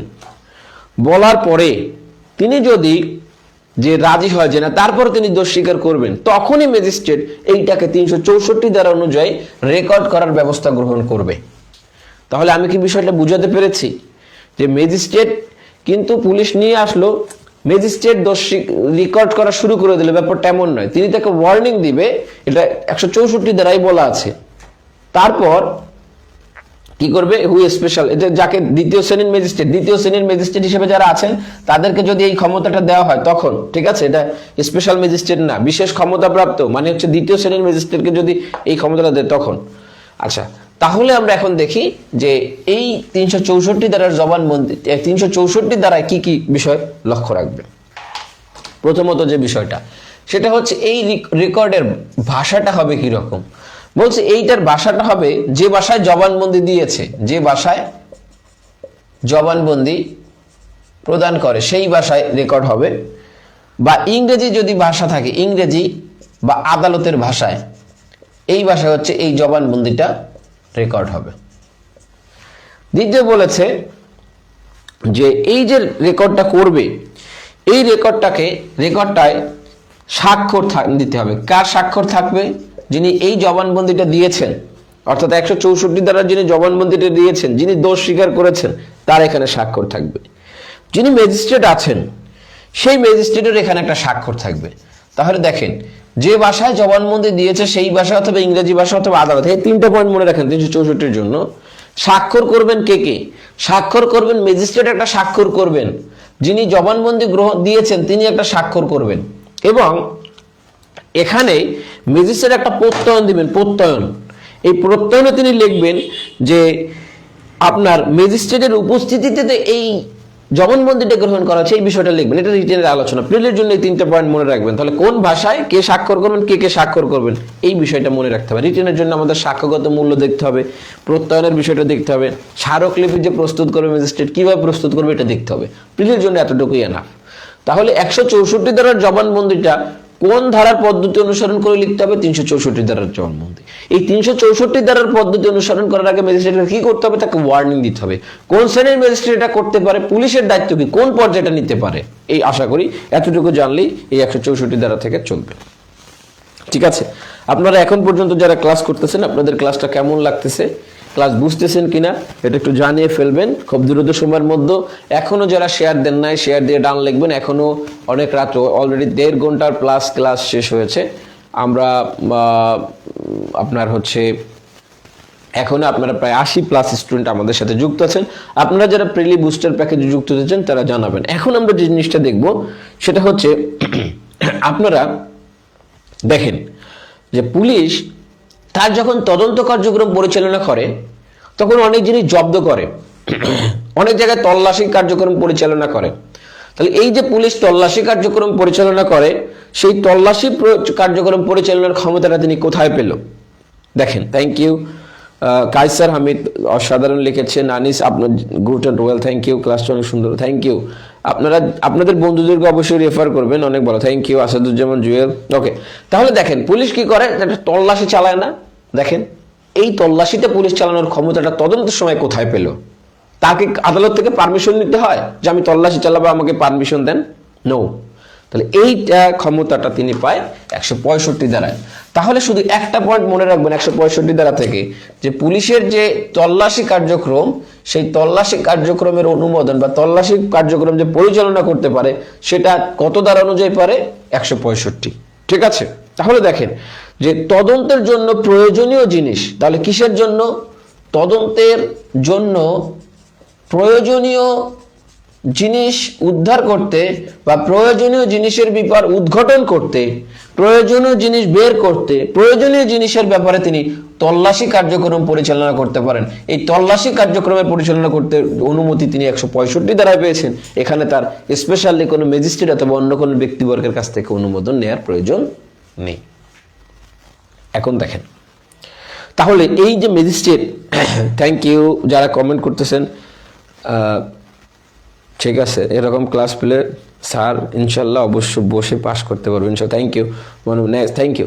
এই ক্লাসটা যেভাবে বললাম এইভাবে লিখতে হবে, এইভাবে মনে রাখতে হবে, ঠিক আছে। আমি তো আগেও বলে দিলাম আপনাদেরকে যে যারা পাস করতে চান তাদের জন্য এই বুস্টার প্যাকেজ, এবং বুস্টার প্যাকেজে আমাদের ইফোর্টের কোনো কমতি থাকবে না ইনশাল্লাহ। তাহলে দেখেন যে বিষয়টা বলতে চাচ্ছিলাম সেটা হচ্ছে তদন্ত তো কতদিন যাবত করবে, তার মনের মতো ইচ্ছে হলো আর তদন্ত কার্যক্রম চালিয়ে গেল।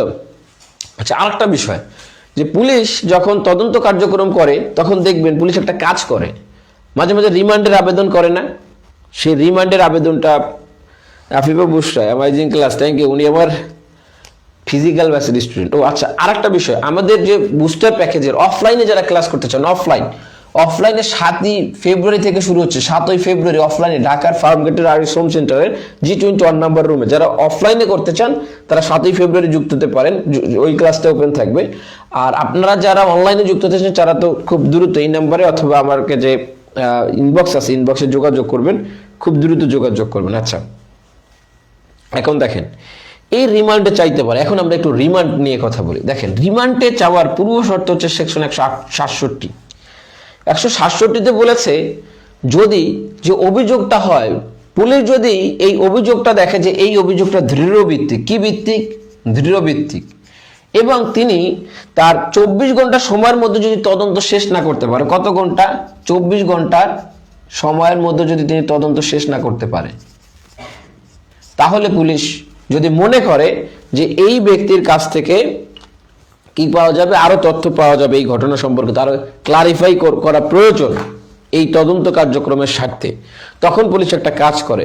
সেটা হচ্ছে তার যে লিখিত যে ডায়েরি আছে, তিনি একটা ডায়েরি মেনটেন করেন। এই ডায়েরির লিখিত ঘটনা সম্পর্কিত তথ্যের নকল সহ জুডিশিয়াল ম্যাজিস্ট্রেটের কাছে সেটাকে আসামিকে প্রেরণ করে।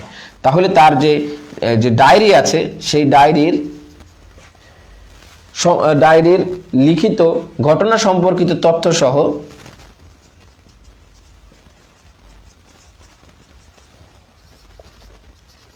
প্রেরণ করেন। তখন এই যে প্রেরণ করার পরে পুলিশ 167(2) ধারা মোতাবেক 167(1) এইটা বলছে কি বলছে, অভিযোগটা হয় যদি দৃঢ় ভিত্তিক, তদন্ত 24 ঘন্টার মধ্যে যদি পুলিশ তদন্ত কার্যক্রম শেষ না করতে পারে, তখন পুলিশ কি করবে? ডায়েরিতে তার লিখিত ঘটনা সম্পর্কিত তথ্য ম্যাজিস্ট্রেটের কাছে পাঠাবে, এবং ম্যাজিস্ট্রেটের কাছে পাঠিয়ে তিনি কি করতে পারেন? এটাকে এই যে আসামি আছে তাকে রিমান্ড চাইতে পারেন, অর্থাৎ তাকে পুলিশের হেফাজতে চাইতে পারেন। তাহলে এই যে চাওয়াটা এখানে বলছে, এখান থেকে একটা বিষয় মনে রাখবেন, সর্বোচ্চ 15 দিন। তাহলে এই যে পুলিশের রিমান্ডে দেওয়া যাবে, সর্বমোট 15 দিনের জন্য আসামিকে পুলিশের হেফাজতে দেওয়া যাবে। কতদিন? সর্বোচ্চ পুলিশ হেফাজতে 15 দিনের জন্য দেওয়া যাবে। ওকে, আশা করি বিষয়টা বুঝেছেন। এখন এইটার ক্ষেত্রে কিন্তু এই শর্তগুলো পূরণ করতে হবে। এই শর্তগুলো যদি পূরণ না করে তাহলে কিন্তু এই বিষয়ে আপনার কি করা যাবে না, এই বিষয়ে হ্যাঁ, থ্যাংক ইউ আব্দুল কাদের, অসংখ্য ধন্যবাদ। পরে আপনাকে মাথায় সেট হয়ে যাচ্ছে। আর কারো কোনো কমেন্ট থাকলে সেটা জানাবেন। ওকে, তাহলে যে বিষয়টা বললাম যে এই কার্যক্রমটা সর্বোচ্চ কত দিন পর্যন্ত পুলিশের হেফাজতে দিতে পারে? 15 দিনের। এই দিনটা গুরুত্বপূর্ণ, আর এই বিষয়গুলো মনে রাখবেন। 24 ঘন্টার মধ্যে শেষ না হলে দৃঢ় ভিত্তিক যদি অভিযোগটা হয়। এখন দেখেন, এই তদন্ত কার্যক্রম পুলিশ কতদিনের মধ্যে শেষ করবে? তদন্ত কার্যক্রম শেষ করার জন্য পুলিশ সময় পাবে সর্বমোট 120 দিন। তাহলে দেখেন, সেকশন 167(5) বলছে 120 দিনের মধ্যে তদন্ত কার্যক্রম শেষ করতে হবে। এখন এইটা কি বাধ্যতামূলক পুলিশের জন্য? আপনারা তো দেখেন যে আসলে 120 দিন কেন, 1020 দিনের মধ্যে তদন্ত কার্যক্রম সম্পন্ন করতে পারে না পুলিশ। তাহলে এই কার্যটা কি পুলিশের জন্য বাধ্যতামূলক কিনা? তাহলে দেখেন, এই কার্যটা আসলে পুলিশের জন্য বাধ্যতামূলক না। তাহলে দেখেন, যেহেতু এটা বাধ্যতামূলক না, এই কারণে পুলিশ আসলে এই 120 দিনের মধ্যে তদন্ত কার্যক্রম শেষ করতে বাধ্য না। তাহলে এই 120 দিন আমরা কিভাবে কাউন্ট করব? 120 দিন কাউন্ট করতে হবে সংবাদ প্রাপ্তির তারিখ হতে। তাহলে যখন তিনি সংবাদ পেলেন সেই সংবাদ প্রাপ্তির তারিখ হতে 120 দিন, অথবা যদি তিনি সংবাদ না পায় ম্যাজিস্ট্রেটের আদেশের মাধ্যমে যদি তদন্ত শুরু করে তাহলে ম্যাজিস্ট্রেটের আদেশ প্রাপ্ত হওয়ার পরবর্তী, তাহলে ম্যাজিস্ট্রেটের আরো আদেশ প্রাপ্তি হওয়ার পরবর্তী 120 দিন অথবা সংবাদ প্রাপ্তির পরবর্তী 120 দিনের মধ্যে পুলিশ কি করবে? তদন্ত কার্যক্রম শেষ করবে। এটা নির্দেশ, এটা আদেশমূলক কোনো কার্যক্রম নয়। আচ্ছা, এখন দেখেন আরেকটা বিষয়, যদি এই সময়ের মধ্যে তদন্ত কার্যক্রম শেষ না করতে পারে তখন একটা বিষয় সৃষ্টি হয়, সেটা হচ্ছে একটা বেলির গ্রাউন্ড সৃষ্টি হয় জামিনের। তাহলে দেখেন আমরা জামিনের অনেকগুলো গ্রাউন্ড দেখব, যে বেইলেবল অফেন্সের ক্ষেত্রে জামিন, নন বেইলেবল অফেন্সের ক্ষেত্রে জামিন, নির্ধারিত সময় বিচার সম্পন্ন না করতে পারলে জামিন, নির্ধারিত সময় তদন্ত শেষ না করতে পারলে জামিন। তখন আদালত একজন আসামিকে এই তদন্ত কার্যক্রম যদি ঠিক সময় মতো সম্পন্ন না হয় তখন জামিন প্রদান করতে পারে। তবে এই ক্ষেত্রে মনে রাখতে হবে যে যদি তিনি ম্যাজিস্ট্রেট হন তাহলে তিনি এই ক্ষেত্রে জামিন প্রদান করতে পারবেন এমন আসামিকে যিনি মৃত্যুদণ্ড বা যাবজ্জীবন কারাদণ্ড অথবা 10 বছরের কারাদণ্ডের দণ্ডনীয় কোনো অপরাধের অভিযুক্ত নয়। তাহলে এই রকমের যদি অভিযুক্ত না হয় তাহলে তিনি জামিন প্রদান করতে পারবে ম্যাজিস্ট্রেট 120 দিনের মধ্যে যদি তদন্ত কার্যক্রম শেষ না হয়। আর সেশন জাজ তিনি কি করতে পারবেন? এই যে অপরাধগুলো আছে এই অপরাধগুলোর অভিযুক্ত ব্যক্তিদেরকেও জামিন প্রদান করতে পারে কে? সেশন জাজ, যদি 120 দিনের মধ্যে তদন্ত কার্যক্রম শেষ না হয়। ঠিক আছে, তাহলে সেশন জাজ যে কোনো অপরাধে কি করতে পারে? জামিন প্রদান করতে পারে 120 দিনের মধ্যে যদি তদন্ত কার্যক্রম শেষ না হয়।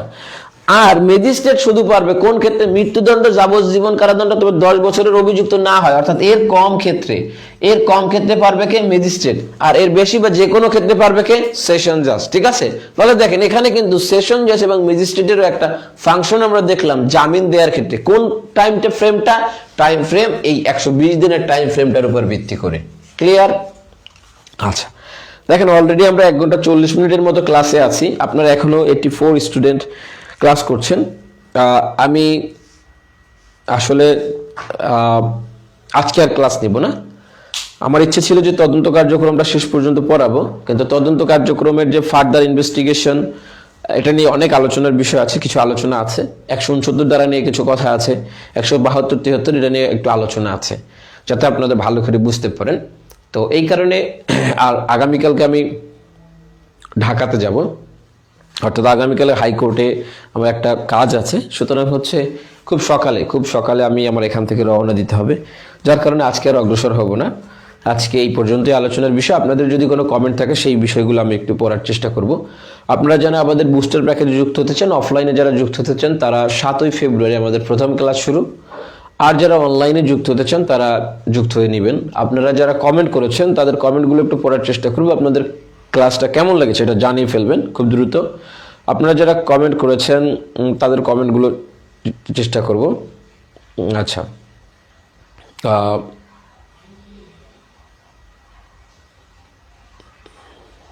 আচ্ছা, না নোট এখন করতে হবে, কারণ এখন আগে আপনাদেরকে যে বিষয়টা পড়াইছি আপনারা জানেন অনেক স্টুডেন্ট আছে মানে 1-1.5 বছর আগের স্টুডেন্ট, 1 বছরের।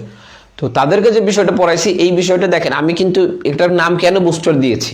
এটার নাম বুস্টার দেওয়ার কারণ হচ্ছে এইটা, যে এখন শেষ সময়ের একটা গুছানো প্রস্তুতি হবে। এতদিন যেটা পড়াইছি আপনাদের শেখার জন্য, জানার জন্য পড়াইছি। এখন দেখছেন আমি মার করে মরে দেখেছি এই সেকশনগুলো গুরুত্বপূর্ণ, এই সেকশনের এতটুকু পড়তে হবে, এই সেকশনের এতটুকু বাদ দিতে হবে। তাহলে এই কারণেই তো ওটা বুস্টার, তাহলে এই কারণেই আপনাকে এই ক্লাসটা লিখতে হবে। ঠিক আছে, আচ্ছা, অসাধারণ মনোমুগ্ধ ক্লাস মেহেদি আছেন। আচ্ছা, আবারও বলি আমাদের বুস্টার প্যাকেজে কিন্তু আপনার প্রস্তুতি সব থাকবে একদম। এই ধরনের ক্লাস হয়, প্রত্যেকটা ক্লাসের আগে আপনাকে বলা হবে যে এই বিষয়গুলো ইম্পর্টেন্ট, এই বিষয়গুলো আপনাকে পড়তে হবে, এই বিষয়গুলো এইভাবে পড়তে হবে, এই বিষয়গুলো এইভাবে বাদ দিতে হবে। ঠিক আছে, তো আমাদের বুস্টার প্যাকেজে যারা এখনো যুক্ত হন নাই তাদেরকে বলবো আপনার আমাদের সাথে দেখে, হ্যাঁ, অবশ্যই আগামীকালকে আমি হাইকোর্টে থাকবো সকাল 10টা থেকে। আপনারা যারা আছেন তারা চলে আসতে পারেন। হ্যাঁ, মুনিয়া আহমেদ, নেক্সট ক্লাস 2-1 দিন পরে নেব, আপনাদেরকে ভর্তি হওয়ার সময় দিব। থ্যাংক ইউ, এখনো নোট করবো তো। খুব থ্যাংক ইউ, খুব ভালো লেগেছে ক্লাস কমেন্ট করেছেন। ওকে, যারা শেয়ার দিয়েছেন তারা শেয়ার দিয়ে ডান লিখবেন, নোট জেতার সুযোগটা মিস করেন না। আর আপনারা যারা বন্ধুদেরকে কমেন্টে মেনশন করেছেন আপনাদেরকে অসংখ্য ধন্যবাদ। আপনারা যারা পার্টিসিপেট করেছেন বিশেষ করে অসংখ্য ধন্যবাদ। আপনাদের অনেকেরই মনে ভয় ছিল যে আমি অনেকদিন পর শুরু করছি, পারবো কিনা শেষ পর্যন্ত, তারাও দেখতেছি বেশ স্বাচ্ছন্দ্যে কমেন্ট করছেন। এই যে হাসিব বদ্র, শুরুতে অত্যন্ত ভীতিগ্রস্ত ছিলাম, এখন অনেকটা আত্মবিশ্বাস। থ্যাংক ইউ, এটাই আমাদের কাজ, আত্মবিশ্বাসী করা। লিখিত ব্যাচের হলে এই ক্লাস করার লোক সামলাতে পারবো না। Thank you, okay, thank you. তাহলে আপনারা যারা কমেন্ট করেছেন অসংখ্য ধন্যবাদ। আপনাদের কমেন্টগুলো আমাদেরকে অনুপ্রেরণা দেয় এবং আপনাদেরকে বলবো যে আপনারা যারা পাস করার জন্য পাস করতে চান, একদম লাস্ট চান্স এটাই হিসাবে, এটা লাস্ট চান্স হিসাবে নিতে চান, তাদের জন্য বুস্টার প্যাকেজ অনলাইনে বা অফলাইনে যেখানে আছেন আপনি সেখানে আমরা আছি, ঢাকাতে বা ঢাকার বাইরে সারা দেশের সাথে আমরা যুক্ত আছি। আপনি চাইলে আমাদের এই প্যাকেজে যুক্ত হতে পারেন। এবং আপনাদের যাদের ভালো লেগেছে, আপনাদের প্রতি দাবি হচ্ছে আপনাদের যে সকল বন্ধু আছে যারা একটা ভালো গাইডলাইন চায়, এটা লজ্জার বিষয় না, আপনি একজনকে হেল্প করলেন। আপনাদের যে সকল বন্ধু আছে যারা একটা ভালো গাইডলাইন চায়, তারা চায় মনে প্রাণে পাস করতে চায়, তাদের জন্য এই প্যাকেজটা। তাদেরকে বলার অনুরোধ রইল, অফলাইনে 7ই ফেব্রুয়ারি শুরু, অনলাইনে তো আজকে থেকে শুরু হলো। আগামীকালকে ক্লাস নিব না, পরশু থেকে হয়তো আমাদের ক্লাস হবে। আমি আমাদের যারা প্রাইভেট স্টুডেন্ট আছে তাদেরকে জানিয়ে দেবো, রুটিন দিয়ে দেবো যে কী ক্লাসে কী কী পড়াবো। তো বিষয়টা হচ্ছে আপনাদের আগেই বলেছি যে আমরা কীভাবে 100% আপনাকে গ্যারান্টি দিচ্ছে, যে আপনার 100% কমনের নিশ্চয়তা কীভাবে দিচ্ছি, আমরা এইভাবেই দিচ্ছি। আমাদের প্রত্যেকটা অ্যানালাইজ করে আপনাদেরকে পড়ানো হয়, কী বিষয়ে পড়তে হবে, কী বিষয়ে বাদ দিতে হবে, এগুলো বুঝে শুনে এসে আমরা এটার উপরে রিসার্চ করে তারপরে আসি, ঠিক আছে? সুতরাং এই কারণেই আমরা 100% আপনাদের সফলতার নিশ্চয়তা দিতে পারি। আমরা 100% সফলতার নিশ্চয়তা দিয়ে শুরু করছি আমাদের আজকে থেকে আমাদের বুস্টার প্যাকেজ। আপনারা যারা বুস্টার প্যাকেজে যুক্ত হবেন, এই ফোন নাম্বারে অথবা মেসেঞ্জারে নক দেবেন। আপনাদের যে সকল বন্ধু আছে যারা বুস্টার প্যাকেজ আপনি মনে করেন তাদের জন্য প্রয়োজন, তাদেরকে মেনশন দেবেন। অলরেডি আপনারা অনেক চেষ্টা করেছেন বা করছেন। আর আপনারা যারা এখনও শেয়ার দিতে ভুলে গেছেন বা শেয়ার দেন নাই, তারা শেয়ার দিয়ে ডান লিখবেন। আজকে এই পর্যন্তই। নেক্সট ক্লাসে বা পরবর্তীতে আপনাদের সাথে আবার কথা হবে। আপনারা সবাই ভালো থাকবেন, সুস্থ থাকবেন। আপনাদের সকলের জন্য শুভকামনা। আর আগামীকালকে যারা আছেন হাইকোর্টের আশেপাশে যারা থাকেন, আমি হাইকোর্টে থাকবো আগামীকাল, আপনারা চাইলে চলে আসতে পারেন। আমার জন্য দোয়া করবেন। বুস্টার প্যাকেজে যারা যুক্ত হবেন তারা খুব দ্রুত, সময় খুব কম, 1 বছর, একটা সময় যদি আপনি পিছিয়ে যান, একবার মিস করলে আপনি অনেক দিন পিছিয়ে। হ্যাঁ, শুক্রবার আমি ঢাকাতে থাকি, শুক্র শনিবার ঢাকাতে ক্লাস নেই। তাহলে ভালো থাকবেন। যারা অফলাইনে 7 ফেব্রুয়ারি আর অনলাইনে আজকে থেকে শুরু হলো আমাদের বুস্টার প্যাকেজ। আর আপনারা যারা কমেন্ট করেছেন তাদেরকে অসংখ্য ধন্যবাদ। আমরা নেক্সট কোনো সেশনে আবার দেখা হবে এইভাবে, আপনাদের এই রকমের উজ্জীবিত কমেন্টগুলো থাকবে সেই প্রত্যাশা ব্যক্ত করে ভালো থাকবেন, সুস্থ থাকবেন। আল্লাহ হাফেজ। আর আপনারা যারা আগামীকালকে দেখা করতে চান তারা আমার ফোন নাম্বারে ফোন দিন। থ্যাংক ইউ, আল্লাহ হাফেজ।